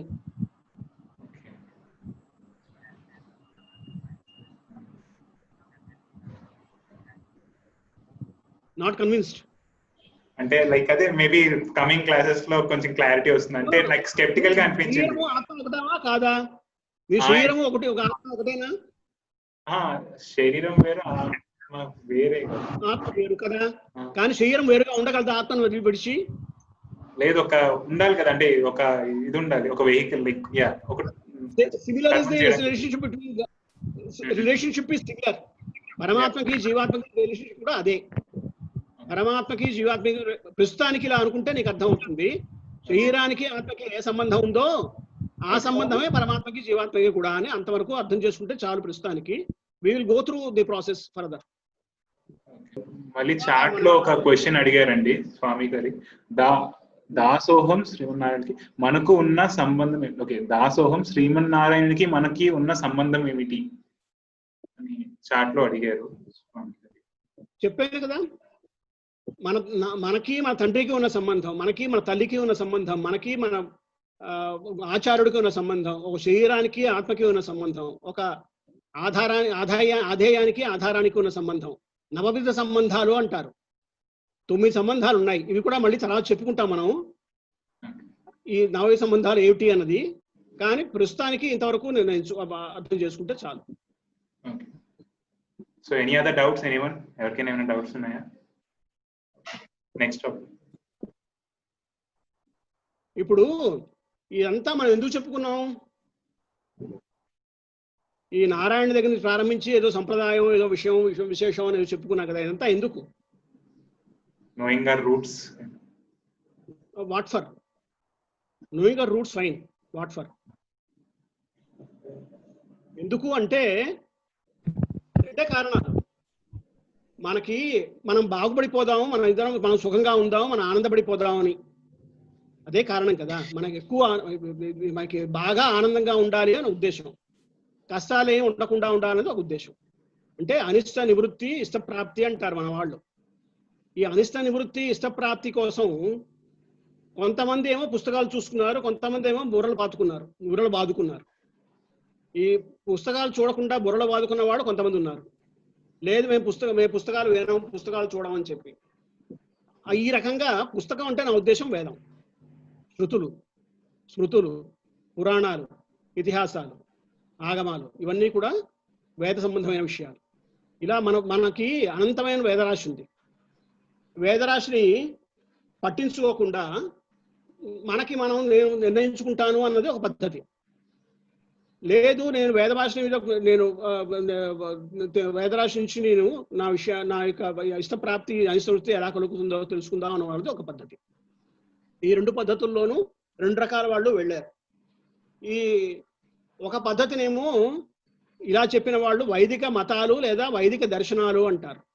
అంటే వేదాలని ఫాలో అయిన వాళ్ళు. అలా కాకుండా నాకు తోచింది నేను చేస్తాను, నాకు తోచిందే మిగతా వాళ్ళకి చెప్తాను అన్నవాళ్ళు కొంతమంది. వేదాలని పట్టించుకోకుండా నాకు తోచినట్టే నేను చేస్తాను అన్నవాళ్ళు కొంతమంది. వాళ్ళని అవైదిక దర్శనాలు లేకపోతే అవైదిక మతాలు అంటారు. మతం దర్శనం రెండు పదాలు వాడేవి. ఇప్పుడు మతం అంటే ఏమిటి, దర్శనం అంటే ఏమిటి అన్న విషయాన్ని మనం తెలుసుకుందాం. మతం అంటే అది ఒక మహాపురుషుడు తన యొక్క ఎక్స్పీరియన్సెస్ బట్టి తన యొక్క జ్ఞానాన్ని ఉపయోగించి ఒక విషయాన్ని తెలియజెప్తే అది మతం అంటారు. దానికి లాజిక్ రీజన్ ఉండదు. అంటే తర్క సంబంధమైన వివరణ ఉండదు. అది ఆచరణ యోగ్యంగా ఉండే అందరికీ ఆయనకి మంచిదని తోచిందే ఆయన చెప్పారు. దాని మీద తర్కం ఉండదు అన్నమాట. అలా కాకుండా దర్శనం అన్నది ఒక రకమైన దాని లాజిక్ అండ్ రీజన్ మీద ఆధారపడి దాని నుంచి అంటే ఏదైనా ఒక క్వశ్చన్ చెప్తే you can always question it and get the answer for that. అలాంటి పద్ధతి ఉంటే దాని దర్శనం అంటారు. దర్శనం అంటే డెఫినేషన్ నేను చదువుకున్నాం. మతము అంటే అభిప్రాయం అని అర్థం, ఒక ఆయన అభిప్రాయం అన్నమాట. దర్శనం అంటే కిందకి రా. ఇప్పుడు విశిష్టాద్వైతము, అద్వైతము ఇవన్నీ ఉన్నాయి కదా, they stand for test of logic. నువ్వు ఏ లాజిక్ ప్రశ్న వేసినా కూడా దానికి తర్కానికి నిలబడుతుంది దర్శనం అన్నది. ఈ దర్శనం ఎలా నిలబడుతుంది అనేది మనకు వివరాలు ఇప్పుడు వెళ్ళొద్దు. విశిష్టాద్వైతం దర్శనం అంటే వివరం తర్వాత స్వామివారు చెప్తారు. అద్వైత దర్శనం అంటే ఏమిటి, వాటింటికి తేడాలు ఏమిటి అనేది కూడా చెప్తారు. అందువల్ల వివరాలకు వెళ్ళొద్దు. కానీ ఇవి they stand for test of logic. అంటే ఎన్ని మతాలు ఉన్నాయా అంటే ఎన్నో మతాలు ఉన్నాయి. కానీ ఆ శంకరాచార్యుల వారు మాత్రం 6 మతాలు షణ్మత స్థాపన అని చేశారు ఆయన. ఏమిటంటే అవి వైష్ణవ, శైవ, శాక్తేయ, గాణాపత్య, కౌమార, సౌరాని సౌరము, ఈ మొత్తం 6 మతాన్ని చేశారంటే వైష్ణవ అంటే విష్ణుమూర్తి పరమాత్మ, శైవ అంటే శివుడు పరమాత్మ, శాక్తేయ అంటే శక్తి పరమాత్మ, గాణాపత్య అంటే గణపతి పరమాత్మ. అట్లాగా ఇలా ఒక్కొక్క అలా అయితే ఇంతమంది దేవుళ్ళు ఉంటారా అంటే ఆయన చెప్పేది ఏమిటంటే వీళ్ళందరూ రిప్రజెంటేటివ్స్ అని చెప్తారు శంకరాచార్యుల వారు. పరమాత్మ ఒక్కడే ఊరికే రిప్రజెంటేటివ్గా ఒకళ్ళు పెట్టుకోవడం అని. తర్వాత నిన్న స్వామివారు చెప్పారు పంచాయతనం అని. అంటే 5గురిని పెట్టుకొని మధ్యలో ఒకరిని పెట్టుకుంటారు అనమాట. 4 పక్కన 4 పెట్టుకొని ఒకళ్ళని మధ్యలో పెట్టుకొని దాన్ని పంచాయతనం అంటారు. ఆ పంచాయతనం మారుతూ ఉంటుంది అనమాట. ఒకళ్ళు శివ పంచాయతనం అని, మరొకటి గణపతి పంచాయతనం అని. మధ్యలో ఉన్నవాడు ఆయన చీఫ్, మిగతా 4 సబార్డినేట్స్ లాగా. అదో పంచాయతనం పద్ధతి ఉంది. ఇలాంటి మతాలేవో ఉన్నాయి. ఇప్పుడు ఇంతగా అనుకున్నట్టుగా ఈ అవైదిక దర్శనాల గురించి మనం ఇవాళ కొంతవరకు తెలుసుకుంటే, వైదిక దర్శనాల గురించి నెక్స్ట్ వీక్ మనం స్వామివారు చెప్తారు, శ్రీనివాస స్వామివారు. అవైదిక దర్శనాలు అంటే మొట్టమొదటిది చార్వాకము అని ఒకటి ఉంది. చార్వాకము అంటే సుఖంగా చెప్పాలి అంటే నాకు నచ్చింది నేను చేస్తాను అని, నాకు మంచిదని నేను చేస్తాను. ఇంతకుముందు అనుకున్నట్టుగా మనం 3 ఉన్నాయి అనుకున్నాం కదా, ఆత్మ, శరీరము, పరమాత్మ 3 ఉన్నాయి కదా. వాళ్ళకి ఆత్మ పరమాత్మ కనపడవు కదా. ఆత్మ ఎక్కడుంది? నీకు కనపడడం లేదు. పరమాత్మ ఎక్కడున్నాడు? కనపడ్డు కాబట్టి వాళ్ళు లేని కింద, లేనట్టు కింద లెక్క. నాకు ఆకలిస్తే తింటాను, నిద్ర వస్తే పడుకుంటాను, మరి ఏదైనా పని కావాలంటే ఇష్టం ఉన్న పనులు నేను చేస్తాను. అలాగా మునిగిందే గంగ వలచిందే రంభ అంటారు చూసారా? ఆ రకంగా నాకు తోచిందే నేను పని చేస్తాను, నా సుఖం కోసం నేను ప్రవర్తిస్తాను అన్నది ఒక పద్ధతి. అది చార్వాకం. దానిలోనే చిన్న మాడిఫికేషన్ ఏమిటి అంటే, నాకొక్కడికే కాకుండా అంతమందికి బాగుండేటట్టు ప్రయత్నిస్తాను, అంతమంది బాగుపడేట్టు చేస్తాను, అంతమంది సుఖంగా ఉండేటట్టు. ఇదంతా కూడా శారీరక సుఖమే, మానసిక సుఖం కొంతవరకు, కానీ అంతకంటే మరి లేదు.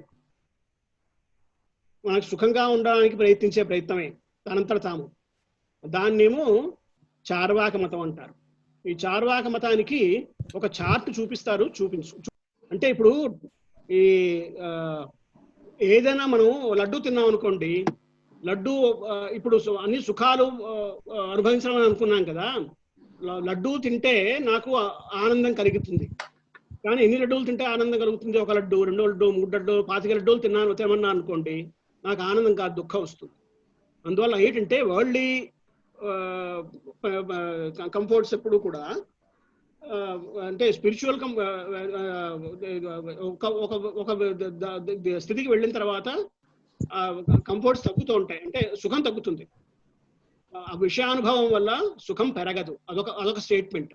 రెండవది ఏమిటి అంటే, వరల్డ్లీ ప్రెషర్స్ పెరుగుతూ ఉంటే స్పిరిచువల్ కంఫర్ట్ తగ్గుతుంది, అంటే మనశ్శాంతి తగ్గుతుంది. ఇంకా కావాలనుకున్నాం అనుకోండి, దానివల్ల మనశ్శాంతి తగ్గుతుంది, ఆత్మశాంతి తగ్గుతుంది. అంటే స్పిరిచువల్ కంఫర్ట్ తగ్గుతుంది, వరల్డ్లీ ప్రెషర్స్ పెరుగుతూ ఉంటాయి. ఇదొక ఒపీనియన్. నెక్స్ట్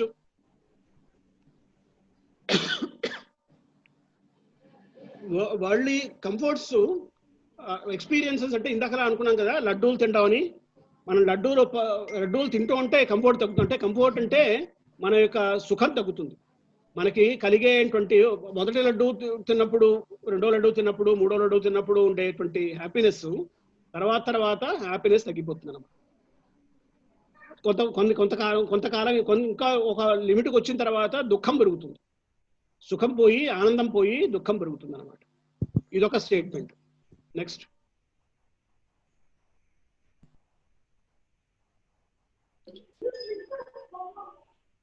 ఇలాగే ఎలిమినేషన్ సారోస్ తగ్గుతుంటే ఎంజాయ్మెంట్ పెరుగుతుంది అని. ఇది అక్కర్లేదు, పైకి వెళ్ళిపోతుంది, నెక్స్ట్ వెళ్ళిపోతుంది. ఇది మన కన్ఫ్యూషన్.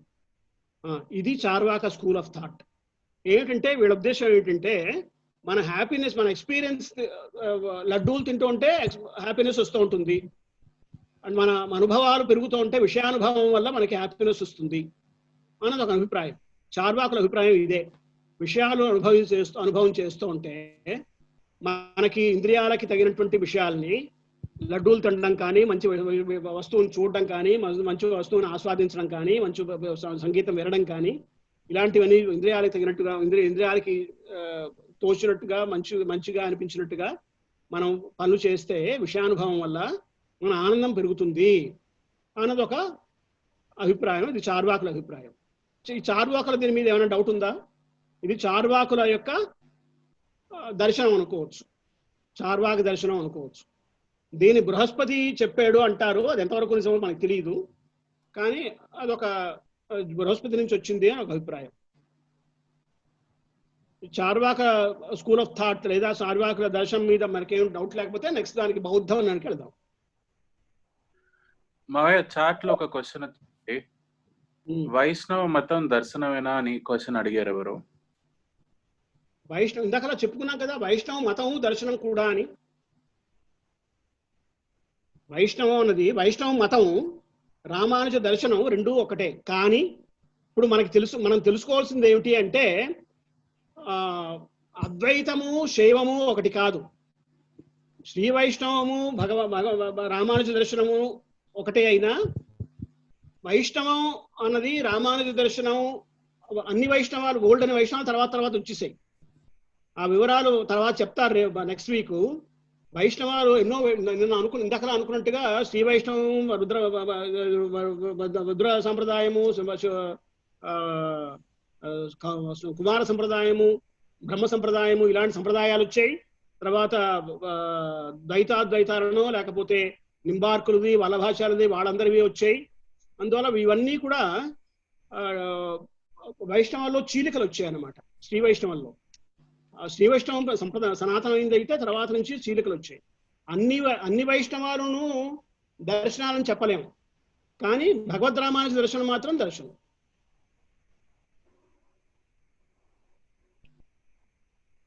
అంటే వాళ్ళ ఆచారాలు, ఆచరణలు, అభిప్రాయాలు బట్టి చీలికలు తర్వాత వచ్చే ఒక్కొక్క మహాపురుషుడు ఒక్కొక్క అభిప్రాయాన్ని ప్రకారంను తన యొక్క సంప్రదాయాన్ని తయారు చేసుకొని దాన్ని ప్రచారం చేసుకున్నారు. ఇస్కాన్ సంప్రదాయం, శివరామాయణ సంప్రదాయం ఒకటి కాదు, కానీ రెండు వైష్ణవాలే. ఓకే, అంటే తాత్గారు మామూలుగా ఇక్కడ మామూలుగా మతానికి దర్శనానికి డిఫరెన్స్ వచ్చేసి మతానికి అయితే లాజిక్ లేకుండా ఉంటుందంటారు, దర్శనానికి దట్ డజంట్. అంటే ఆచరణ ప్రాముఖ్యం మతానికి, లాజిక్ ప్రాముఖ్యం కాదు, ఆచరణ ప్రాముఖ్యం మతానికి. దర్శనానికి ఆచరణ లాజిక్ రెండూ ముఖ్యమే. దర్శనానికి అంటే మనం చేసేదానికి లాజిక్ ఉంటుంది, అంటే దర్శనంలో ఏదైనా చేసిన ప్రతిదానికి ఒక sum of the meaning is there, ఒక లాజిక్ అనేది ఉంటుంది. దాని ప్రాతిపదికకి అంటే దర్శనం ఎలా స్థాపించబడ్డదో దాని ప్రాతిపదికకి the fundamentals are based on different principles of logic and reasoning. ఈ దర్శనాలన్నీ కూడా మనకి తెలుసుకొని మర్చిపోవాల్సినవే, అందువల్ల పెద్ద బుర్ర పగల కొట్టుకోక్కర్లేదు. కానీ తెలుసుకోవడం ఎందుకు అంటే ఈ దారిలో మనం పడకూడదు అని, అంతే.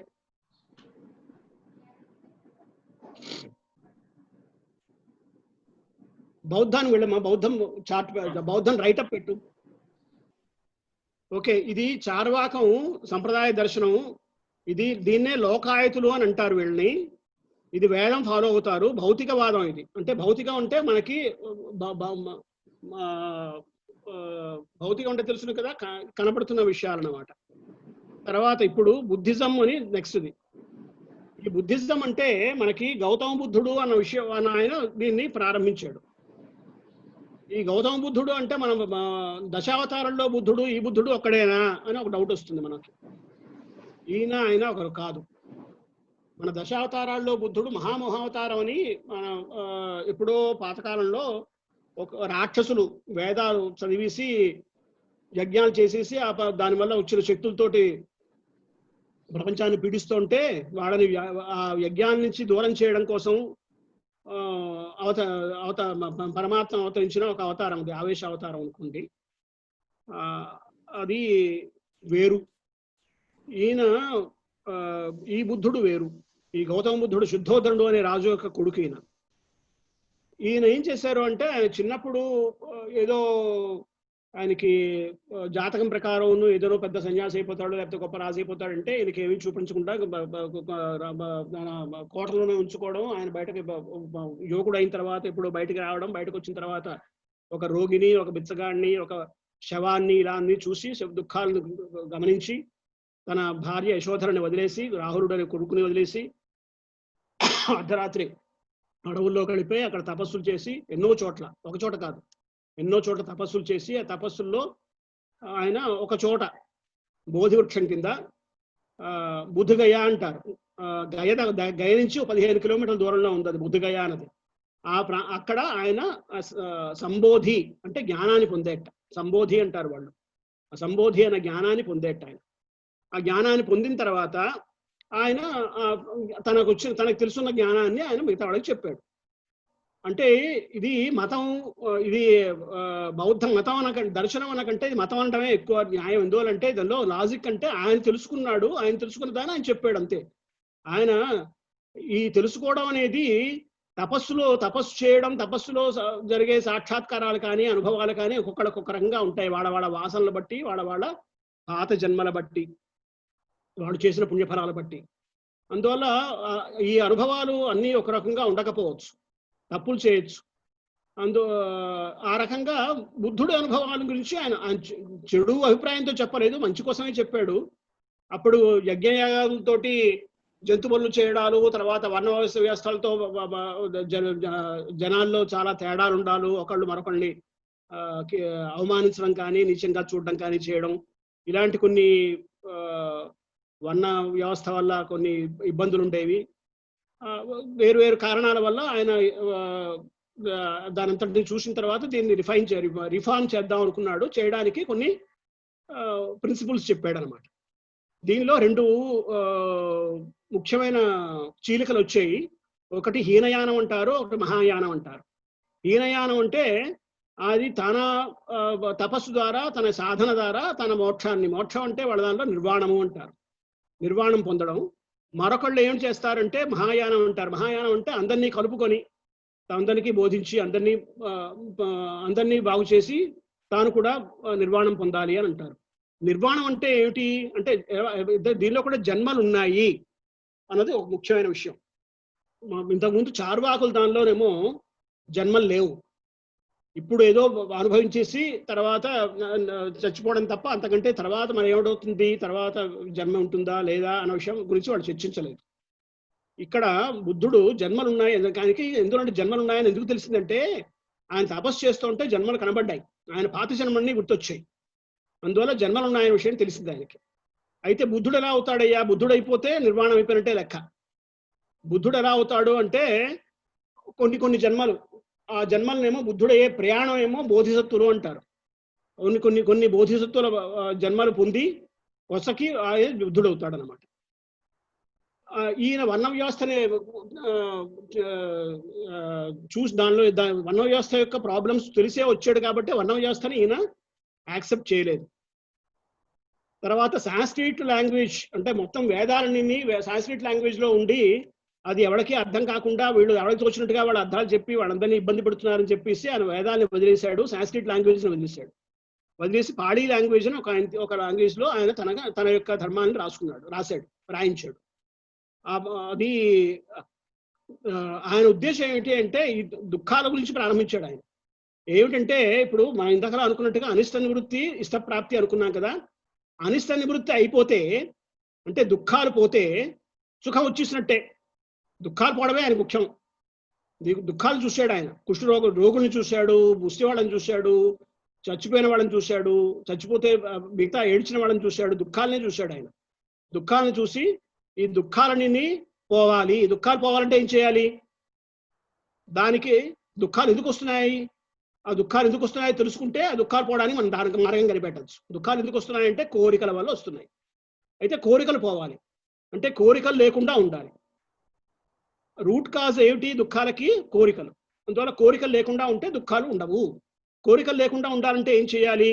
ఆయన ప్రిన్సిపల్స్ కొని పెట్టుకున్నాడు అనమాట. అహింస, దొంగతనం చేయకుండా ఉండడం, సెక్షువల్ మిస్కాండక్ట్ ఉండకుండా ఉండడం, లైంగిక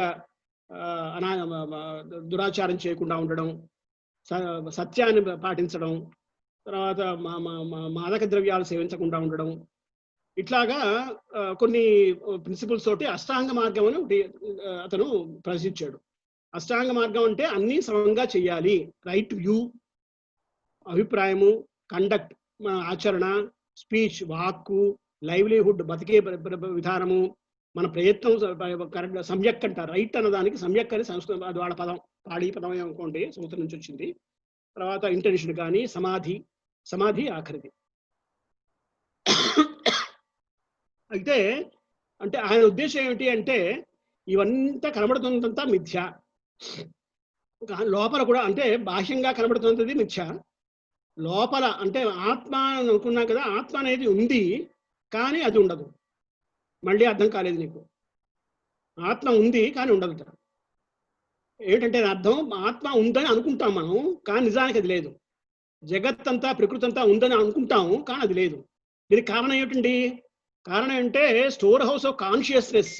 ఆయన తపస్సులో ఏమిటి తెలిసింది అంటే కాన్షియస్నెస్ పైకి వస్తుంది అనమాట.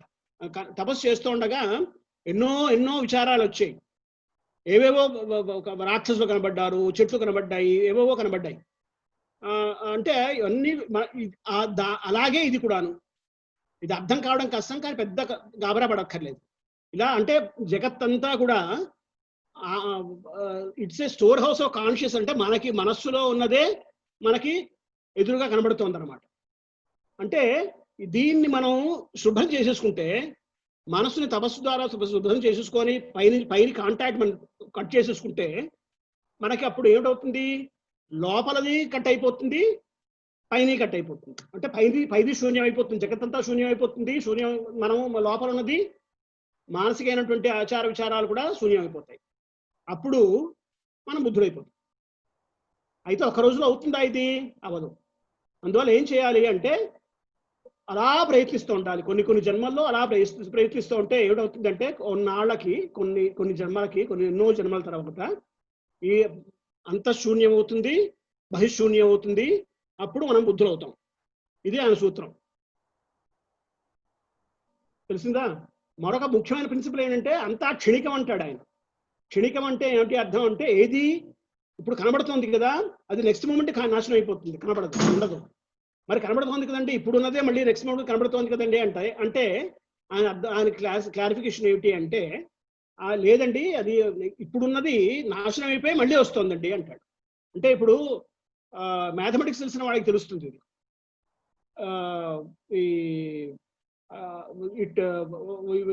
ఈ పెన్ ఉందనుకోండి, ఈ పెన్ను 5 నిమిషాలు నేను పట్టుకొని ఉంటే ఈ పెన్ మీకు కనబడుతోంది. కానీ ఏమిటవుతుందా అంటే it becomes null in the next moment and once again it's reborn on the next moment. అందువల్ల ఇప్పుడు సినిమాలో రీళ్లు ఒకదాని తర్వాత ఒకటి తిరుగుతూ ఉంటే మనకి అంతా కంటిన్యూస్ గా కనబడినట్టుగా ఇది కూడా కనబడుతోంది అనమాట. ఫిల్మ్లో ఒక బొమ్మకి రెండో బొమ్మకి మధ్యలో గ్యాప్ ఉంటుంది. ఆ గ్యాప్ ఎంత తక్కువ అంటే ఆ గ్యాప్ని మనం గుర్తించలేము. ఆ గ్యాప్ ఉన్న టైంలో ఏ బొమ్మ ఉంటుంది అనమాట. అట్లాగే ఈ పెన్ను కూడా ఈ బొమ్మకి నెక్స్ట్ మూమెంట్కి మధ్యలో అది శూన్యమై మళ్ళీ పుడుతుంది అనమాట. అందువల్ల నిజమైన స్థితి ఏమిటంటే శూన్యం. అంటే ఆ శూన్యం అయ్యే స్థితికి మనం వెళ్ళాలి. ఎలా వెళ్ళాలి? 2 రకాలుగా వెళ్ళచ్చు. అంటే ఇప్పుడు రెండు పాయింట్స్ కదా. ఒకటి ఏమిటంటే బహిః శూన్యం, అంతః శూన్యం. అర్థమైందా? పైనంతా శూన్యం అవ్వాలి, లోపలిది శూన్యం అవ్వాలి. అంటే ఎన్ని రకాలుగా వెళ్ళచ్చు దీనికి? 2 స్క్వేర్, 1 0 0 1 1 1 0 0. మీకు డిజిటల్ సర్క్యూట్స్ లో మనకి నాలుగు పాసిబిలిటీస్ 0 1 ఉన్నాయి అనుకో. అంత ఒకటి లేదో ఏబి అనుకో. ఏ ఏమో బయట, బి ఏమో లోపల. AB, BA, AA, BB. These are the 4 possibilities కదా. ఈ 4 పాసిబిలిటీస్ లోనూ వెళ్ళేవాళ్ళు అంటే 4 రకాలైన పద్ధతులు ఉన్నాయి. ఆ 4 రకాల పద్ధతుల్ని 4 రకాలుగా వాళ్ళు పిలుస్తారు వాళ్ళని. అది చార్ట్ చూస్తే నీకు క్లారిఫై అవుతుంది. చార్ట్ చూపించు.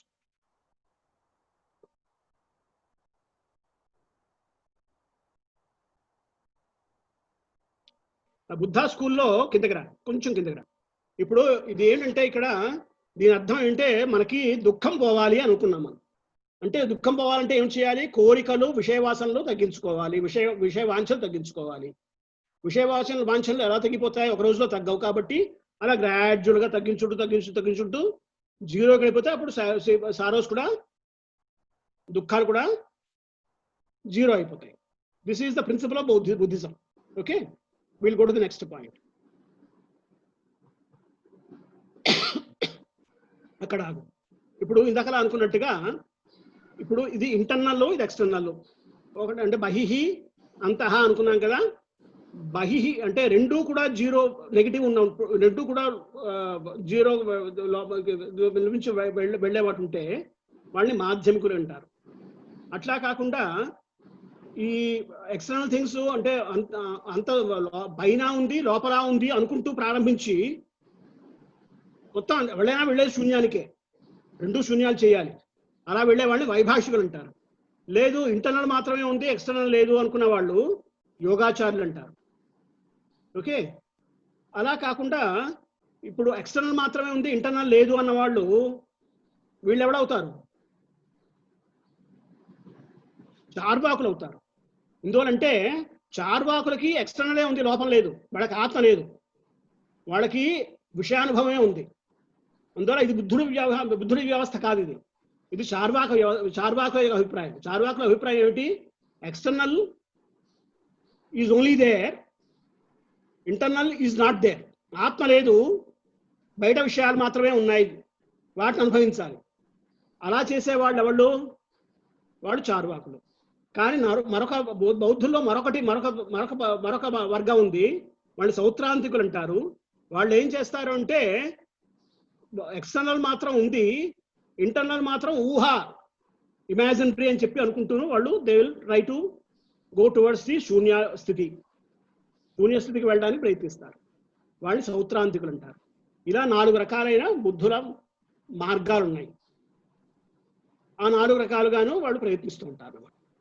ఈ బౌద్ధ మతం మన దేశం నుంచి ఆదిశంకరాచార్యుల టైంలో బయట వెళ్ళగొట్టబడ్డది. ఎక్కువ భాగం ఇప్పటికీ ఉన్నారు కానీ తక్కువ మంది ఉన్నారు. ఎక్కువ భాగం శ్రీలంక, టిబెట్, చైనా, జపాను, అలా సౌత్ ఈస్ట్ కంట్రీస్లో ఉన్నారు. దీనిలో ఏమైనా ప్రశ్నలు ఉంటే చెప్పండి, లేకపోతే నెక్స్ట్ పాయింట్ వెళ్దాం. ఇది వీరు ఋషులు కాదు, ఋషభుడు అని ఒక ఆయన దీన్ని ప్రారంభించాడు. అంత టైపింగ్ మిస్టేక్ అది, please excuse me for the same. అది ఋషభుడు అని ఒక ఆయన దీన్ని ప్రారంభించాడు అని చెప్తారు. దానికేమీ చారిత్రకమైనటువంటి నిరూపడానికి ఏమీ లేదు. ఈ ఋషభుడు అన్న పేరు మన పురాణాల్లో, భాగవత పురాణంలో గట్రా వస్తుంది. ఆ పురాణం ఆయన ఆఖరికి ఆయన కూడా సన్యాస దీక్ష గట్రా తీసుకున్నాడని చెప్తారన్నమాట. ఆ ఈ ఋషభుడిని కలిపేసి ఏదో కొంతమంది కంగారు పడుతూ ఉంటారు, లేకపోతే లేదు అంటే దాన్ని తప్పు చెప్పేస్తూ ఉంటారు కూడాను. కానీ ఆయన వేరు, ఈ ఋషభుడు అనుకున్న వ్యక్తి వేరు. ఈ ఋషభుడు అనుకున్న వ్యక్తి ఉన్నాడో లేదో మనకు తెలియదు. కానీ వర్ధమాన మహావీరుడు అన్నవాడు మనకు తెలుసును. చారిత్రకంగా మనకి ఈ విషయం మాత్రం మనకు తెలుసు. వర్ధమాన మహావీరుడు మాత్రమును మన చరిత్రలో కనబడుతుంది. ఈయన is almost contemporary of Buddha ఉంది. అంటే బుద్ధుడు టైంలోనే ఈయన కూడా వచ్చాడు. ఈయన చెప్పిన ప్రిన్సిపల్స్ కూడా కొన్ని బుద్ధి ఈయన కూడా వేదాలను నమ్మలేదు, తనంతట తనే తన ప్రిన్సిపల్స్ చెప్పుకున్నాడు. ఆయన చెప్పింది కూడా, కానీ దీనిలో తేడా ఏమిటి అంటే ఆయన చెప్పింది ఏమిటి? ఆత్మ క్షణికము శూన్యము అన్నాడు ఆయన. ఈయన ఆత్మ నిత్యం అన్నాడు ఈయన. అంటే దానిలో తేడా ఉంది. చార్వాకులేమో పైనే ఉంది లోపల లేదన్నారు, బౌద్ధులేమో లోపల లేదు పైన లేదన్నారు, జైన్లు వచ్చి లోపల ఉందన్నారు, పైన మాత్రమును అది దాని ఏంటారు, అది తప్పుదారి పట్టిస్తోంది, దాని నుంచి మనం బయటపడాలి అన్నారు. ఇది జైన్ల అభిప్రాయం. దాని ప్రకారం ఏంటంటే 2 రకాల వాళ్ళు ఉన్నారు దీనిలో. అంటే వాళ్ళకి ప్రిన్సిపల్స్ మనకి బౌద్ధంలో ఉన్నట్టే వీళ్ళకి ప్రిన్సిపల్స్ ఉన్నాయన్నమాట. అహింస, ఆస్తేయ, సత్య, అసత్య కాదు ఇది సత్య. ఆస్తేయ అంటే స్టీలింగ్ చేయకుండా ఉండడం, బ్రహ్మచర్య, అపరిగ్రహ అని గ్రథ కాదు ఇది, అపరిగ్రహ అంటే పొసెసివ్నెస్ లేకుండా, అంటే సంఘం లేకుండా ఉండడం. ఇలాంటి కొన్ని ప్రిన్సిపల్స్ వాళ్ళకి ఉన్నాయి. దిగంబరములు, శ్వేతాంబరులు అని 2 రకాలు వీళ్ళలో కూడాను. దిగంబరుల్లో మోక్షం ఆడవాళ్ళకి మోక్షం లేదని ఇలాంటివేవో వాళ్ళలో కొన్ని తేడాలు ఏవో ఉన్నాయి దిగంబరులకి శ్వేతాంబరులకి. ఇంతకుముందు అనుకున్నట్టుగా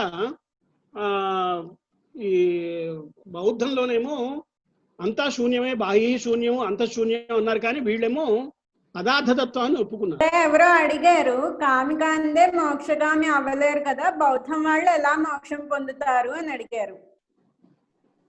కామికాని మోక్ష కామికాడు అన్నది అది ఒక వేమన శతకంలో ఇది వాళ్ళ ప్రకారం కామి కాకపోతే నిర్వాణం అవుతుంది. మోక్షం అంటే వాళ్ళకి నిర్వాణం అని అర్థం. వాళ్ళ బుద్ధుడు ఉపదేశించిన పద్ధతి అది. ఎందువలంటే కామం వల్లే కష్టాలు వస్తున్నాయి, కోరికలు లేకపోతే కష్టాలు ఉండవు అని వాళ్ళ అభిప్రాయం. నీకు లడ్డూ తినాలనిపిస్తేనే లడ్డూ కోసం ప్రయత్నం చేయాలి, లడ్డూ దొరకకపోతే బాధపడాలి, ఎవరికైనా కోపం తెచ్చుకోవాలి, అమ్మ ఇవ్వకపోతే కోపం తెచ్చుకోవాలి, మరెవరిలో కొట్టాలి, లేకపోతే మరి ఇలా నీకు కంగాడి వస్తుంది. ఆ కోరికే లేదనుకో నీకు కోపం రాదు, బాధ ఉండదు, మరి ఇంకా దుఃఖం ఉండదు. అది వాళ్ళ ఉద్దేశం. అది నువ్వు నమ్మచ్చు నమ్మకపోవచ్చు, అది వేరే విషయం. ఇంకో క్వశ్చన్ ఉంది పెద్దనాన్న గారు చాట్ లో, బుద్ధుడికి మహావీరుడికి మోక్షం వచ్చిందా అని అడుగుతున్నారు. అది మనకేం తెలుసు, మనకు తెలియదు కదా. మనం అక్కడ ఎక్కడైనా మోక్షం స్థితిలో ఉంటే మనకు తెలుస్తుంది. వాళ్ళకు వచ్చిందో లేదో తెలియదు. వచ్చిందనుకో, వాళ్ళు ఆ మతం ఫాలో అయ్యే వాళ్ళు వచ్చిందని నమ్ముతారు. వాళ్ళు ప్రూఫ్ మనం చెప్పలేం కదా. మరొక ప్రశ్న నేను చెప్తాను. ఆ బుద్ధుడు కానీ మహావీరుడు కానీ వాళ్ళు చెప్పింది వాళ్ళ మోక్షం వచ్చిన తర్వాత చెప్పారా, మోక్షం రాకముందు చెప్పారా?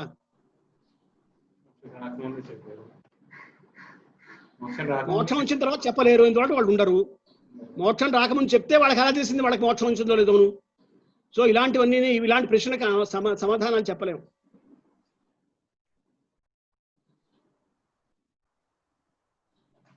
బుద్ధుడు ప్రవచనం చేసినప్పుడు లేకపోతే తన మతాన్ని స్థాపించినప్పుడు అతను ఇప్పుడు నువ్వు అమెరికా వెళ్ళొచ్చిన తర్వాత అమెరికా ఎలా ఉంటుందని చెప్పచ్చు. వీళ్ళు అమెరికా వెళ్ళిపోతే మళ్ళీ వెనక్కి రారు, అందువల్ల వాళ్ళు చెప్పడానికి లేదు. అలా కాదండి, వీళ్ళు అమెరికా కాకుండా రష్యా వెళ్ళి రష్యా నుంచి వచ్చేసి చెప్పారనుకో, అప్పుడు అమెరికా ఎలా ఉంటుందని వాళ్ళకి ఎలా తెలుస్తుంది? వాళ్ళకి తెలియదు. అందువల్ల వాళ్ళు చెప్పింది ఎలా నమ్ముతాం? నమ్మలేము.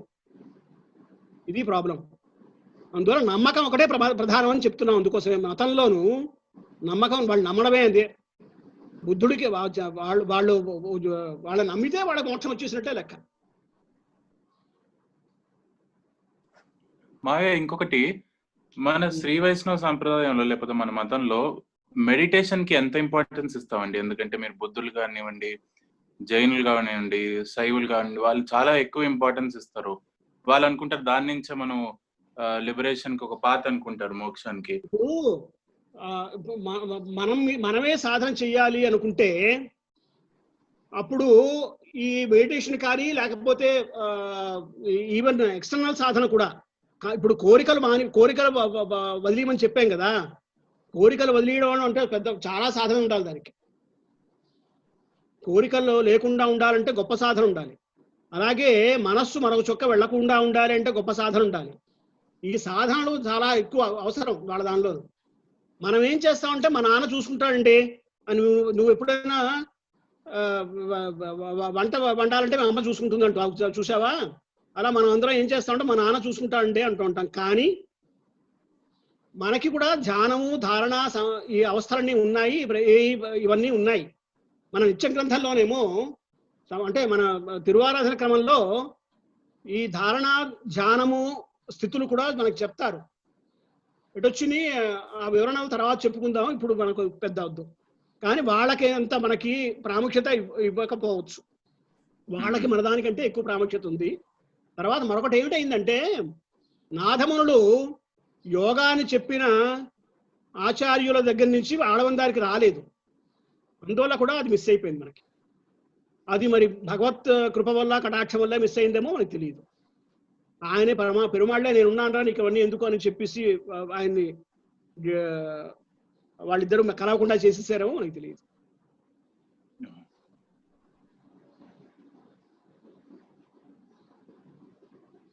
మాయా, ఈ మోక్షం డెఫినేషన్ అందరిది life and birth cycle break చేయడమేనా, లేకపోతే మరి ఏమైనా ఉన్నాయా మాయా?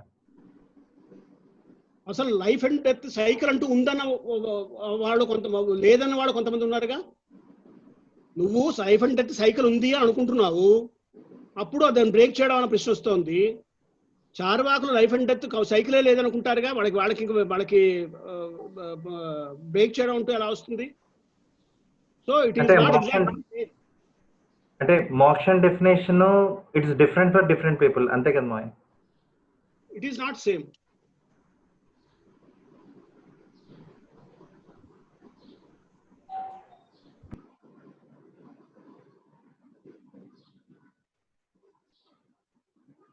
Okay, let us come back to ఇప్పుడు ఎక్కడ ఉన్నాం మనం? కంటెంపరేటివ్ బుద్ధిజం చాలా పర్సెంటేజ్ ఎగ్జిస్ట్ నౌ, అంటే చాలా తక్కువ మంది ఉన్నారు ఇప్పుడు జైల్లో. వీళ్ళు శబ్ద ప్రమాణాన్ని అంగీకరించడం, వేదాన్ని ఫాలో అవ్వరు. జన్మాలు వీళ్ళకు ఉన్నాయి, వీళ్ళకు కూడా జన్మాలు ఉన్నాయి. వీళ్ళకి కూడా సమ్యక్ జ్ఞానము 5 రకాలు ఉన్నాయి. అంటే జ్ఞానం ఎలా వస్తుంది, దానికి ఏది గొప్ప జ్ఞానము అన్న విషయం ఇంద్రియాల నుంచి, మనస్సు నుంచి, హోలీ పుస్తకాల నుంచి అతీంద్రియ జ్ఞానము, కైవల్య జ్ఞానము అని మోక్షం అంటారు దాన్ని.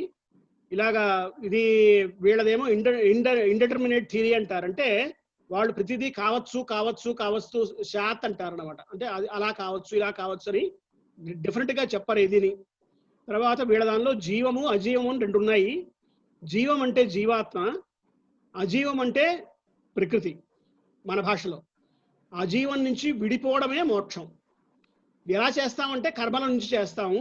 అంటే పాపం లీడ్స్ టు డౌన్ఫాల్, పుణ్యం లీడ్స్ టు ఉజ్జీవనము. ఇది జైనిజం యొక్క సంగ్రహం. ఆ చార్ట్ చూపించమ్మా. I'm going little bit fast because we're taking too much time actually. School of Jains. Yeah, దీనిలో ఏంటవుతుందంటే గుడ్ డీడ్స్ వల్ల పైకెడతాము, అలోక ఆకాశం అంటే మోక్షం మన దానిలో. పాపాలు చేస్తే కిందకు వస్తాం, డౌన్ఫాల్. ఆ పక్షి పైకి ఎరిగిపోతుంది కదా, పైకి ఎలా ఎగురుతుంది? మంచి పనులు చేయడం వల్ల. మంచి పనులు అంటే ఏమిటి? అహింస, సత్యము అవి చెప్పారు కదా, అవన్నీ గుడ్ డీడ్స్, గుడ్ ఎఫర్ట్స్ అన్నీ అవన్నీ చేస్తే ఆ పైకి వెళ్ళిపోయి మోక్షానికి పడిపోతాం. ఇది వాళ్ళ ప్రిన్సిపల్ జైన్స్వి. నెక్స్ట్ నువ్వు మళ్ళీ ఆ రైటప్కి వెళ్ళిపో.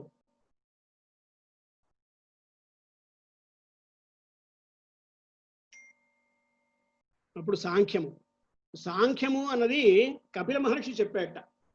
ఈ కపిల మహర్షి చెప్పింది ఏమిటి అంటే, ఈయన ఇప్పుడు ప్రకృతి ఉంది అన్నాడు, ఆత్మ ఉంది అన్నాడు, కానీ ఈశ్వరుడు గురించి ఈయన మాట్లాడలేదు. అంటే ఈశ్వరుడు గురించి ఉందన్నవాడు కొంతమంది, లేదన్నవాడు కొంతమంది అలా ఉన్నారన్నమాట. నిరీశ్వర సాంఖ్యము, శేశ్వర సాంఖ్యము రెండు రకాలుగా ఉన్నాయి. ఆ వివరాలు పెద్ద మనకు అక్కర్లేదు. కానీ ఈశ్వరుడు అంటే వాళ్ళ దానిలో ఒక నియమనం కానీ ఒక అధికారం కానీ ఒకవాడు ఉన్నా కూడా లేనివాడే. అంటే మనం ముఖ్యంగా మనం తెలుసుకోవాల్సింది ఏమిటి అంటే, ప్రకృతి 24 తత్వాలు ఉన్నాయి. ఆ తత్వాలు ఏమిటో కింద చెప్పుకుంటున్నాం. పురుషుడు ఒకడు, అంటే ప్రకృతి ఒకటి, పురుషుడు ఒకటి, 3 గుణాలు ఉన్నాయి. అంటే సత్వరజస్తమో గుణాలు ఉన్నాయి. వాటి వల్ల మనకి ఈ కర్మలు జరుగుతాయి. ఈ గుణాలు ఏం చేస్తాయంటే ఆత్మని బంధిస్తాయి. తత్ప్రకారంగా మనకి కర్మలు జరుగుతాయి. ఈశ్వరుడు ఇఫెక్ట్ లేదు, ఎఫెక్టివ్ ఈశ్వరుడు లేడు.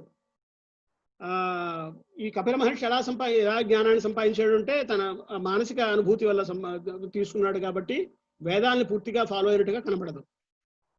తర్వాత ఈయన చెప్పేది ఏమిటి అంటే, మరి ఎలా వచ్చింది అయ్యా ఈశ్వరుడు లేకుండా ప్రపంచం అంతా ఎలా వచ్చింది అంటే, ప్రకృతి నుంచే వచ్చింది అంటాడు. అంటే ప్రకృతి అంటే ఏమిటి? ప్రకృతి అంటే అచేతన ప్రకృతి నుండి, అంటే చేతనత్వం, చైతన్యం లేని ప్రకృతి. అది అచేతనమైన ప్రకృతి నుంచి ఇంద్రియాలు, శబ్దస్పర్శ రూపగ్రథ గంధాలు, భూతాలు, పంచభూతాలు అంటాం కదా, పంచభూతాలు, ప్రకృతి, మహత్తు, అహంకారము, మనస్సు ఇవన్నీ వచ్చాయి. ఇవన్నీ కలిపితే 24 అవుతాయి. అంటే 5 జ్ఞానేంద్రియాలు, 5 కర్మేంద్రియాలు, శబ్దస్పర్శ రూపరస గంధాలు, పంచభూతాలు ఇవన్నీ కలిపి 20 అయినాయి కదా. ప్రకృతి, మహత్తు, అహంకారము, మనస్సు. వీళ్ళ దానిలో కూడా మన ఆత్మలు ఒక ఆత్మ కాదు, ఆత్మలు ఆర్ న్యూమరబుల్, అనేకమైన ఆత్మ ఉన్నాయన్నమాట. ఈ ప్రకృతి పురుషులు ఎలా వచ్చారు? అయితే ప్రకృతి నుంచి ఇవన్నీ వచ్చాయి అంటున్నావు కదా నాయన, ప్రకృతి ఎలా వచ్చిందయ్యా అంటే ప్రకృతి అనాది. మరి పురుషుడు ఎలా వచ్చాడు? పురుషుడు అనాదే. అంటే పురుషుడు, ప్రకృతి అనాది అంటే వాళ్ళకి ఇటర్నల్ అన్నమాట. అవి అక్కడి నుంచి మిగతా ఆ ప్రకృతి నుంచి ఇవన్నీ వచ్చాయి. జగత్ అంతా వచ్చింది. ఈ జగత్తును ప్రకృతి కలిసి ఉన్నారు. ఇప్పుడు ఆ ప్రకృతి నుంచి ఇవన్నీ రావడం వల్ల ఏమిటైందంటే, ప్రకృతి లక్షణాలన్నీ వీటికన్నీ వచ్చాయి. ప్రకృతిలో ఏ లక్షణాలు ఉన్నాయో దీన్నేమో సత్కార్యవాదం అనేది అంటారు. ఆ వివరం పెద్ద మనకు అక్కర్లేకపోవచ్చు, కానీ ఇంతవరకు గుర్తుంచుకోండి. వీడి ఉద్దేశం ఏమిటంటే, ప్రకృతి నుంచి ఇవన్నీ వచ్చినప్పుడు ప్రకృతి యొక్క గుణాలన్నీ దీనికి వస్తాయి. అండ్ ప్రకృతిని పురుషుడు కలిసి ఉంటారు. ప్రకృతి నుంచి పురుషుడు విడిపోయి ఉంటే అదే మోక్షము.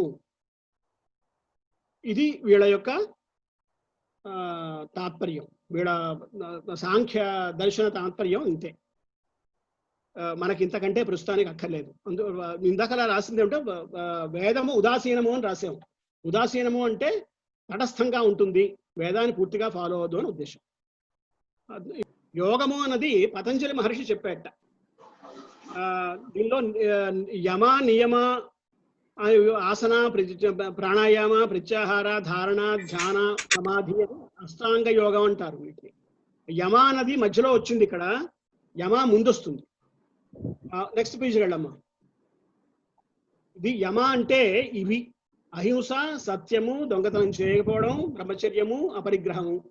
ఇవి 5 పాటిస్తే యమ అంటారు. ఇది అంటే యోగ శాస్త్రకారుడు పతంజలి చెప్పింది ఏమిటి అంటే, పైకెళ్ళు కొంచెం పైకి, ఇక్కడ ఉంచు. ఈయన చెప్పింది ఏమిటి అంటే, మనకి మోక్షం కావాలి కదా. మోక్షం అంటే ఏమిటి? మోక్షం అంటే గొప్ప ఆనందం. ఆనంద స్థితి కావాలి అంటే మనము ఇందాక చెప్పినట్టుగా కొన్ని నియమాలు పాటించాలి. పాటించి ధ్యానం అవి చెయ్యాలన్నమాట. వీటికి అష్టాంగ యోగం అని 8 స్టేజెస్ అని కానీ లేకపోతే అంగాలని చెప్తారు. అంగాలు అంటే ఇది చేయడం వల్ల అది వస్తుంది అని, అది రావడానికి ముందు ఇవి చెయ్యాలి అని అర్థం. కాడు కడుక్కొని సాపాటు చేయాలి అంటే కాడు కడుక్కోవడం అంగం సాపాటు చేయడానికి. అట్లాగా ఇవన్నీ చేసి తర్వాత మనం మోక్షాన్ని సంపాదించాలి అని ఉద్దేశం అనమాట. వీళ్ళకి ఈశ్వరుడు ఉన్నాడా అంటే ఈశ్వరుడు ఉన్నాడు. యోగంలో ఈశ్వరుడు ఉన్నాడు, కానీ ఆయన తటస్థుడు, ఏం చెయ్యడు. ఆయన ఊరికే సాక్షిలా చూస్తూ ఉంటాడు అనమాట. మన పని మనం చేసుకోవడమే. ఆ పని ఏం చెయ్యాలి అంటే యమతో స్టార్ట్ చేయాలి. ఇందాక చూసాం కదా మనం యమ అంటే ఏమిటోను. తర్వాత స్టెప్ నియమ. నియమ అంటే శుభ్రత, తృప్తి పొందడం, శరీరాన్ని కృషింపజేసుకోవడం. అంటే శరీరం మీద మనకి ప్రేమ ఉండకుండా ఉండడం అన్నమాట. తర్వాత మంచి పుస్తకాలు చదువుకోవడం, జపము, ఈశ్వర ప్రణిధానము. ఈశ్వర ప్రణిధానము అని ఈశ్వరుని చెప్పాడు ఈయన. ఈశ్వరుడికి శరణు పొందాలి అని. కానీ ఈశ్వరుడు నీ పని చేయడురా, నీ పని నువ్వే చేసుకోవాలి అన్నాడు. తర్వాత స్టెప్ ఏమిటంటే ఆసనం. ఈ ఆసనాలు మనకందరికీ యోగా అని, యోగాసనాలని మనం అందరం చాలా చోట్ల చూస్తూ ఉంటాం. ప్రతి వీధి కార్నర్లోనూ యోగాసనం సెంటర్ ఉంటుంది. అది యోగా సెంటర్నే ఉంటుంది. యోగాసనం సెంటర్నే యోగా సెంటర్ అంటారు మన వాళ్ళు. ఇవన్నీ యమ నియమ ఏం చెప్పరు వాళ్ళు యోగాసనాలే చెప్తారు. యోగాసనాల వల్ల ఏమిటవుతుంది? మన శరీరం కంట్రోల్లోకి వస్తుంది. తర్వాత ప్రాణాయామంలో మనం అంటే మన శరీరంలో కొన్ని భాగాలు ఉన్నాయి. అన్నమయ కోశము, ప్రాణమయ కోశము, మనోమయ కోశము, ఏదో విజ్ఞానమయ కోశము, ఆనందమయ కోశము అని అంటారు. అన్నమయ కోశానికి కంట్రోల్ చేసుకుందుకు కొన్ని పద్ధతులు. తర్వాత అన్నమయ కోశాన్ని కంట్రోల్ చేసుకుందుకే యాసనం వదులుతాను. ప్రాణమయ కోశాన్ని కంట్రోల్ చేసుకుందుకి ప్రాణాయామం చేయాలి. అంటే ఊపిరి మన రామ్దేవ్ చెప్తూ ఉంటాడు చాలా ప్రాణాయామ పద్ధతులు. ఆ ప్రాణాయామ పద్ధతులన్నీ పతంజలి చెప్పినవే. ఇంకా ఎన్నో చెప్పాడు ఆయన. రామ్దేవ్ చెప్పేవి చాలా తక్కువ. దాని తర్వాత ప్రాణాయామం చేసిన తర్వాత ఏమిటవుతుందంటే, ప్రాణాయామం తర్వాత ఇందాక చెప్పుకున్నట్టుగా అన్నమయ కోశము, ప్రాణమయ కోశము, మనోమయ కోశం అన్నాం. అంటే నెక్స్ట్ ఉన్నది మనోమయ కోశము. అంటే ప్రాణానికి దగ్గరగా ఉన్నది మనస్సు. అందువల్ల ప్రాణాన్ని కంట్రోల్ చేసిన తర్వాత మనస్సు కూడా కొంచెం కంట్రోల్ అవుతుంది. అందువల్ల మనస్సు కంట్రోల్ చేయడానికి ఏం చేయాలి అంటే, మనస్సు ఈజ్ ఇన్ఫ్లుయెన్స్డ్ బై ది ఇంద్రియాస్ and inputs from outside, inputs from inside. మనస్సుకి 2 రకాల ఇన్పుట్స్ వస్తాయి యాక్చువల్గా. ఒకటి ఏమిటంటే పైనుంచి బాహ్యంగా వస్తాయి. ఏదో ఈ పువ్వు బాగుంది, ఈ లడ్డు బాగుంది, లేకపోతే ఇది అసహ్యంగా ఉంది, వాడు చెడ్డవాడు, వీడు మంచివాడు, ఇవన్నీ పైనుంచి వస్తున్నాయి.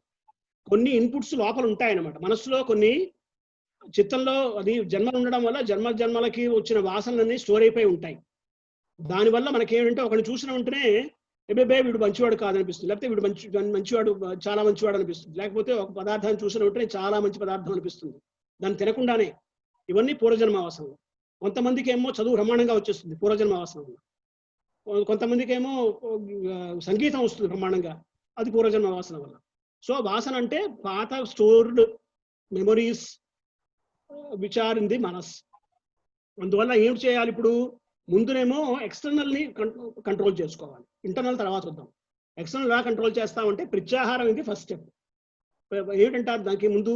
ఇంద్రియాలని లోపలికి ముడుచుకొని పైనుంచి వచ్చే ఇన్పుట్స్ని కంట్రోల్ చేసుకోవడం, డిస్కనెక్ట్ చేసుకోవడం చేయాలి. ఇది ప్రత్యాహారం అంటారు. తర్వాత ధారణ అంటే ఏం చేస్తారు అంటే, చిత్తం అంటే ఇంతకలా అనుకున్నా కదా, మనస్సులో ఉండే చిత్తం ఒక భాగం అన్నమాట. అది ఒక విషయం పైన చూసి ఒక శ్రీ వెంకటేశ్వర శ్రీనివాస పెరుమాళ్ ఒక విగ్రహం ఉందనుకో, దాన్ని చూసి ఆ చూసిన దాని మీద దృష్టి నిలపాలి. దృష్టి నిలిపి దాని మీదే మనసు నిలపాలి. అంటే ఒక పదార్థాన్ని వస్తువుని చూసి, అంటే ఆ దృష్టి ఇంద్రియాన్ని చూడడం ఒక మనకి తెలిసిందిగా వినడమైనా అంతే, లేదు అంటే స్పర్శైనా అంతే, ఏదో ఒక లేకపోతే కొన్ని ఇంద్రియాలతోటి వింటూ చూడొచ్చు. అలాగా ఈ శ్రీనివాస పెరుమాళ్ విగ్రహాన్ని చూసి దాన్ని మీద దృష్టి నిలుపుతూ ఉండడం అనమాట, ఎక్కడా దృష్టి పోకుండా. అది ధారణ. దాన్ని అదే విషయం మీద ఉండడం అనమాట, అదే ఆలోచన ధరించి ఉండడం, దీన్ని ధారణ అంటారు. చాలా క్లుప్తంగా చెప్తున్నాను నేను, మనకి డీటెయిల్స్ పెద్ద అక్కర్లేదు. నెక్స్ట్ ఏమో ధ్యానము. ఇప్పుడు చూసిన దాన్ని మనస్సులో నిలుపుకోవడం.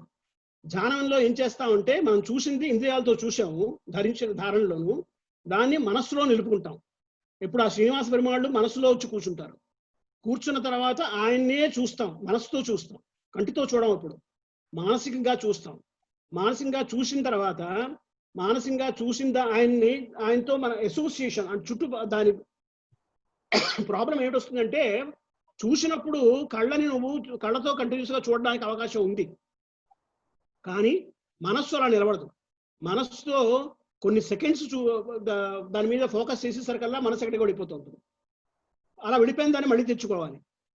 దానికి ఒక పద్ధతి ఏమిటి అంటే, దానికి సంబంధించిన ఆలోచన మాత్రమే మనం చేస్తూ ఉండడం అనమాట. శ్రీనివాస పెరుమాళ్ళని మనం మనసులో ఉంచుకున్న తర్వాత, మన హృదయంలో ఉంచుకున్న తర్వాత, శ్రీనివాస పెరుమాళ్ళు బొమ్మనే చూడడానికి ఎక్కడికి వెళ్ళిపోకుండా మనసులో ఏం చేస్తామంటే, ఆ శ్రీనివాస పెరుమాళ్ళని ఆయనకి ఏదో కైంకర్యం చేస్తున్నట్టుగా, ఆయనకి ఏదో అర్ఘ్యం ఇచ్చినట్టుగా, పాద్యం ఇచ్చినట్టుగా, ఆచమనం ఇచ్చినట్టుగా, స్నానం చేయించినట్టుగా, అంటే ఓ ప్రాసెస్ నడుస్తూ ఉంటుంది అనమాట. ఆ ప్రాసెస్ నడుస్తూ ఉంటే నీకు ధ్యానం సులభం అవుతుంది. ఒక్క శ్రీనివాస పెరుమాళ్ళని చూడడం అంటే ఇంకొంచెం కష్టం అవుతుంది. అంటే మామూలు వాళ్ళకి, గొప్పవాళ్ళకి కాదు, మహానుభావులకి మహాపురుషులకి గురించి చెప్పడం లేదు. ఈ ప్రాసెస్ కొంతమంది ఫాలో అవుతారు. అంటే ఒక ప్రాసెస్ లో అయితే మనసు కదులుతూ ఉంటుంది కాబట్టి స్థిరంగా ఉండదు. At the same time it will be around Srinivasa పెరుమాళ్ళలో ఉంది. అంటే ధ్యానాన్ని మన వాళ్ళు ఎలా డిఫైన్ చేస్తారంటే, ఒక continuity of thoughts without any break, and the same thing. అంటే వత్తి నుంచి నూనె దీపానికి అందుతున్నప్పుడు ఎలా కంటిన్యూస్గా అందుతూ ఉంటుందో, లేకపోతే దీపానికి నూనె పోసినప్పుడు నూనె ధార కంటిన్యూస్గా ఎలా ఉంటుందో, అలాగే కంటిన్యూస్ థాట్ ప్రాసెస్ ఉంటే without any break, without any distortion, దాన్ని ధ్యానము అంటారు. ఆ ధ్యానం నెక్స్ట్ స్టెప్. ధారణ బాహ్యంగా చూస్తాము, దాన్ని అంతరంగా మనం ధ్యానం చేస్తాం. ఇది సెకండ్ స్టెప్, సెవెంత్ స్టెప్. దాని తర్వాత వచ్చేది ఆఖరి స్టెప్ సమాధి. ఈ సమాధుల్లో 2 రకాలు ఉన్నాయి. ఒకటేమో సంప్రజ్ఞాత సమాధి అని, అసంప్రజ్ఞాత సమాధి అని. ఫస్ట్ స్టెప్ ఏంటంటే సంప్రజ్ఞాత సమాధి. దీనిలో 4 రకాలు ఉన్నాయి, 4 స్టెప్స్ ఉన్నాయి, 4 రకాలు కాదు. ఇవన్నీ ఏం చేస్తారంటే, ముందు వస్తువులు పూర్వాపరాల జ్ఞానం గ్రాడ్యువల్ గా, ఇంతకుముందు ఏమిటన్నాము ధ్యానంలోను, ఆ శ్రీనివాస పెరుమాళ్ళని ఆయనతో పాటు కైంకర్యమో, లేకపోతే ఆయనతో నేను శ్రీనివాస పెరుమాళ్ళని అప్పుడు చూశాను, ఇలా ఏదో ఆయనతో కనెక్ట్ చేసుకుంటూ కొన్ని ఆలోచనలు తెప్పించుకోవడం అనమాట. ఇప్పుడు ఆ పూర్వాపరాలన్నీ పోతాయి, బట్టి ఆ పెరుమాళ్ళే మిగులుతారు. పతంజలి మహర్షి చెప్పినది ఆత్మ గురించి చెప్పారనుకో, నేను పరమాత్మ గురించి చెప్పలేదు. ఆయన పరమాత్మ గురించి మనం అంటున్నాం ఎందుకంటే మనకి పరమాత్మ అప్లికబుల్ కాబట్టి. కానీ పతంజలి మహర్షి చెప్పింది ఆత్మ గురించి చెప్పారు. ఆత్మని అలాగే చూడడం, దానికి సంబంధించిన మిగతా జ్ఞానాలన్నీ పోయి బట్టి ఆత్మనే చూసే ప్రయత్నం చేయడం, ఆ ఆత్మజ్ఞానాన్ని. దాని తర్వాత అవస్థ ఏమిటంటే, పూర్వాపరాలతో పాటు వస్తువుల ఆత్మ కూడా సూక్ష్మం అవుతుంది. ఇవన్నీ అనుభవేక వైద్యాలు. ఇది ఎలా అవుతుందండి, ఎంత అవుతుందండి, ఎంత సూక్ష్మం అంటే ఎంత అవుతుంది, సైజ్ ఎంత, ఎన్ని మిల్లీమీటర్లు నాకు తెలియదు, మనం చెప్పలేము. ఎందుకంటే ఇవన్నీ కూడా అనుభవేక వైద్యాల అవస్థలు. తర్వాత సానంద అవస్థ సమాధి, అంటే అప్పుడు ఆనందంలో మునిగి ఉంటాడు అప్పుడు ఆయన. దాని తర్వాత ఆత్మ బయటకు వచ్చేస్తుందట, అంటే శరీరం నుంచి బయటకు వచ్చినట్టుగా ఫీలింగ్ ఉంటుంది. ఇలాంటి ప్రాక్టీసెస్ నువ్వు అంటే మన వాళ్ళు ఎవరైనా ఇంటర్నెట్లో చూస్తే కనబడతాయి. బయటకి ఆత్మ తెప్పించే ప్రాక్టీసెస్ ఉన్నాయి. ఒక్కోసారి ఏమిటవుతుందంటే, బయటకు ఆత్మ వచ్చింది మళ్ళీ లోపలికి వెళ్లకుండా అది ఎక్కడో తిరగడానికి ప్రమాదాలు కూడా అవుతాయి. ఆత్మని బయటికి తెప్పించే సాధన చేసి ఆ శరీరంలోకి మళ్ళీ వెళ్ళాలి కదా అది ఆత్మ. ఆ వెళ్లకుండా ఒక బయటే ఉండిపోయి తర్వాత గాబరా అయిపోయి అది ఎక్కడికో వెళ్ళిపోయి ఇలాంటి ప్రమాదాలు అయిన స్థితులు కూడా ఉన్నాయి. నువ్వు ఇంటర్నెట్ లో చూస్తే అలాంటి ఎగ్జాంపుల్స్ కూడా కనబడతాయి. అంటే ఈ సాధనలు అంతా ప్రమాదకరమైనవి. ఒక గురువు ద్వారా ఒక చిత్తశుద్ధి ద్వారా యమ నియమాలు ముఖ్యం. యమ నియమాలతో ఆ స్టెప్స్ ని ఫాలో అవుతూ చేయడం వల్ల ఈ శాశ్వత సమాధి వస్తుంది. తర్వాత ఇప్పటిదాకా చిత్తం ఉంది అంటే వాసనలు ఉన్నాయి, చిత్తంలో వాసనలు ఉంటాయి కదా, పూర్వజన్మ వాసనలు పూర్వజన్మ జ్ఞానం ఉంటుంది. ఈ పూర్వజన్మ జ్ఞానం అంతా అసంప్రజ్ఞాత సమాధిలో పోవడం ప్రారంభిస్తుంది. పూర్వజన్మ వాసనలన్నీ పోయి మొత్తం అన్ని పోయిన తర్వాత నిర్బీజ సమాధి అని పూర్వజన్మ వాసనలు కూడా పోయిన స్థితి వస్తుంది. దాన్ని మోక్షం అంటారు. కానీ ఆయన ఇదే విషయాన్ని భగవద్గీతలో 59వ శ్లోకంలో చెప్తూను 2వ అధ్యాయంలో సాంఖ్యయోగంలో శ్రీకృష్ణ భగవానుడు ఉండిపోతాయిరా బాబు, ఇవి అంత సులభంగా పోవు అంటాడు. అందుకోసం నన్ను కావాలంటే పట్టుకొని తర్వాత ఇప్పుడు చెప్తాడు. అందువల్ల ఈ నిర్బీజ సమాధిని పొందడం పతంజలి మహర్షి చెప్పిన ప్రకారం చాలా కష్టమైన విషయం. కానీ థియరిటికల్ గా ఇట్ ఈస్ పాసిబుల్. ప్రాక్టికల్ గా హౌ డిఫికల్ట్ ఇట్ ఈస్ చేసిన వాళ్ళకి తెలుస్తుంది, చదివిన వాళ్ళకి బాగానే ఉంటుంది. ఎందుకంటే మనం ఎప్పుడు చేయం కాబట్టి. నెక్స్ట్ యోగా అంటే ఇంతవరకు చాను, ఇవన్నీ పెద్ద అక్కర్లేదు. Now will go back to పాశుపతం ఒకటి చెప్పాలి. పాశుపతం పైకి వెళ్ళిపో, కొంచెం పైకి వెళ్ళిపో. ఈ పాశుపతం ఇంకా లేదు అంటే కిందకెళ్ళు, నా ఉద్దేశం కిందకని, నా ఉద్దేశం ఇంకొంచెం చూసుకోండి. ఈ పాశుపతం అన్నది ఇది కూడా ఇది మతం కిందే లెక్క, దర్శనం అని చెప్పలేము. ఎందువలంటే ఇది కూడా మోరార్లెస్ నమ్మకం మీద ఆధారపడి ఉన్నదే. దీనిలో ఈశ్వరుడు ఉన్నాడు, ఈశ్వరుడు పరబ్రహ్మ. ఇప్పటిదాకా మనం ఏంటంటే ఈశ్వరుని పక్కన పెట్టాం, ఇప్పుడు ఈశ్వరుడు దానిలోకి వచ్చాడు. ఈశ్వరుడు అంటే నియమనం చేసేవాడు అని అర్థం. ఇక్కడ ఈశ్వరుడు అంటే శివుడే ఈశ్వరుడు, రుద్రుడు అని చెప్పబడే శివుడే ఈశ్వరుడు, పరబ్రహ్మ అన్నమాట. మనం శివుడిని ఈశ్వరుడు అంటాము. మన వేదాంత భాషలో ఈశ్వరుడు అంటే శివుడు కాదు, శివుడు రుద్రుడు కాదు. ఈశ్వరుడు అంటే నియమనం చేసే పరబ్రహ్మ అని అర్థం. అందువల్ల ఈయన సర్వస్వతంత్రుడు. ఈ శివుడు అన్నవాడు సర్వస్వతంత్రుడు. ప్రకృతిని పురుషుడును ఈయన మీద డిపెండ్ అయి ఉంటారు. ఈ దర్శనాన్ని చెప్పిన వాడేమో నకులీశుడు అని ఒక ఆయన ఉన్నాడు. శ్రీకంఠుడు అని కాశ్మీరంలో ఉండే ఆయన దీన్ని బాగా ప్రచారం చేశాడు.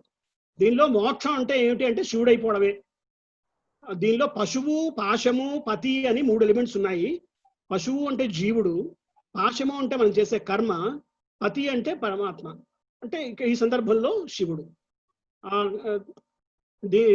సృష్టి కారణం ఎందుకు సృష్టి అవుతుంది అంటే శివుడి కోపం వల్ల. శివుడు ఎవరైనా పనిష్ చేయాలంటే వాళ్ళని సృష్టి చేస్తాడు అని అంటారు అన్నమాట. అందువల్ల అది మనకి సృష్టి చేసిన తర్వాత వాళ్ళు కష్టాల్లోనే ఉంటారు. కష్టాల్లో ఉన్న వాళ్ళేమో వాళ్ళు అక్కడి నుంచి బయటపడడానికి వాళ్ళకి చాలా భయంకరమైనటువంటి తంత్రాలు, ఆచరణలు అవన్నీ ఉన్నాయి. అవన్నీ మనం చెప్పుకుంది కూడా చాలా జుగుప్సాకరంగా ఉంటాయి. కాపాలికులని, అఘోరీలని, కాలభైరవులని ఇలాంటి వాళ్ళ పేర్లు ఉంటాయి వాళ్ళవి. వాళ్ళు ఎక్కడెక్కడో హిమాలయాల్లోనో లేకపోతే ఎక్కడో ఉంటూ ఉంటారు. ఒరిస్సాలో కొన్ని చోట్ల ఉన్నారని అంటారు. ఆ వివరాలు మనకు పెద్ద అక్కర్లేదు. కానీ పాశుపతం అనే మతం ఉందని, దానిలో శివుడు పరబ్రహ్మని, వాళ్ళు చాలా చాలా భయంకరమైనటువంటి తంత్రాలు, జపాలు అవి చేస్తారని, అంటే మీరు వినుంటారు, శవాల మీద ఏవో చేస్తారని, శవాలను తింటారని, అవన్నీ కూడా ఆ పద్ధతులు అన్నమాట. ఆ విషయాలు మనకు ఇప్పుడు అక్కర్లేదు. కానీ ఇంతవరకు మీరు తెలుసుకోండి, పాశుపతం మతం ఉంది. అది కూడా అవైదిక మతం అనేది మనం చెప్పుకోవాలి. ఎందుకంటే వైదికం అని చెప్పలేము దీన్ని.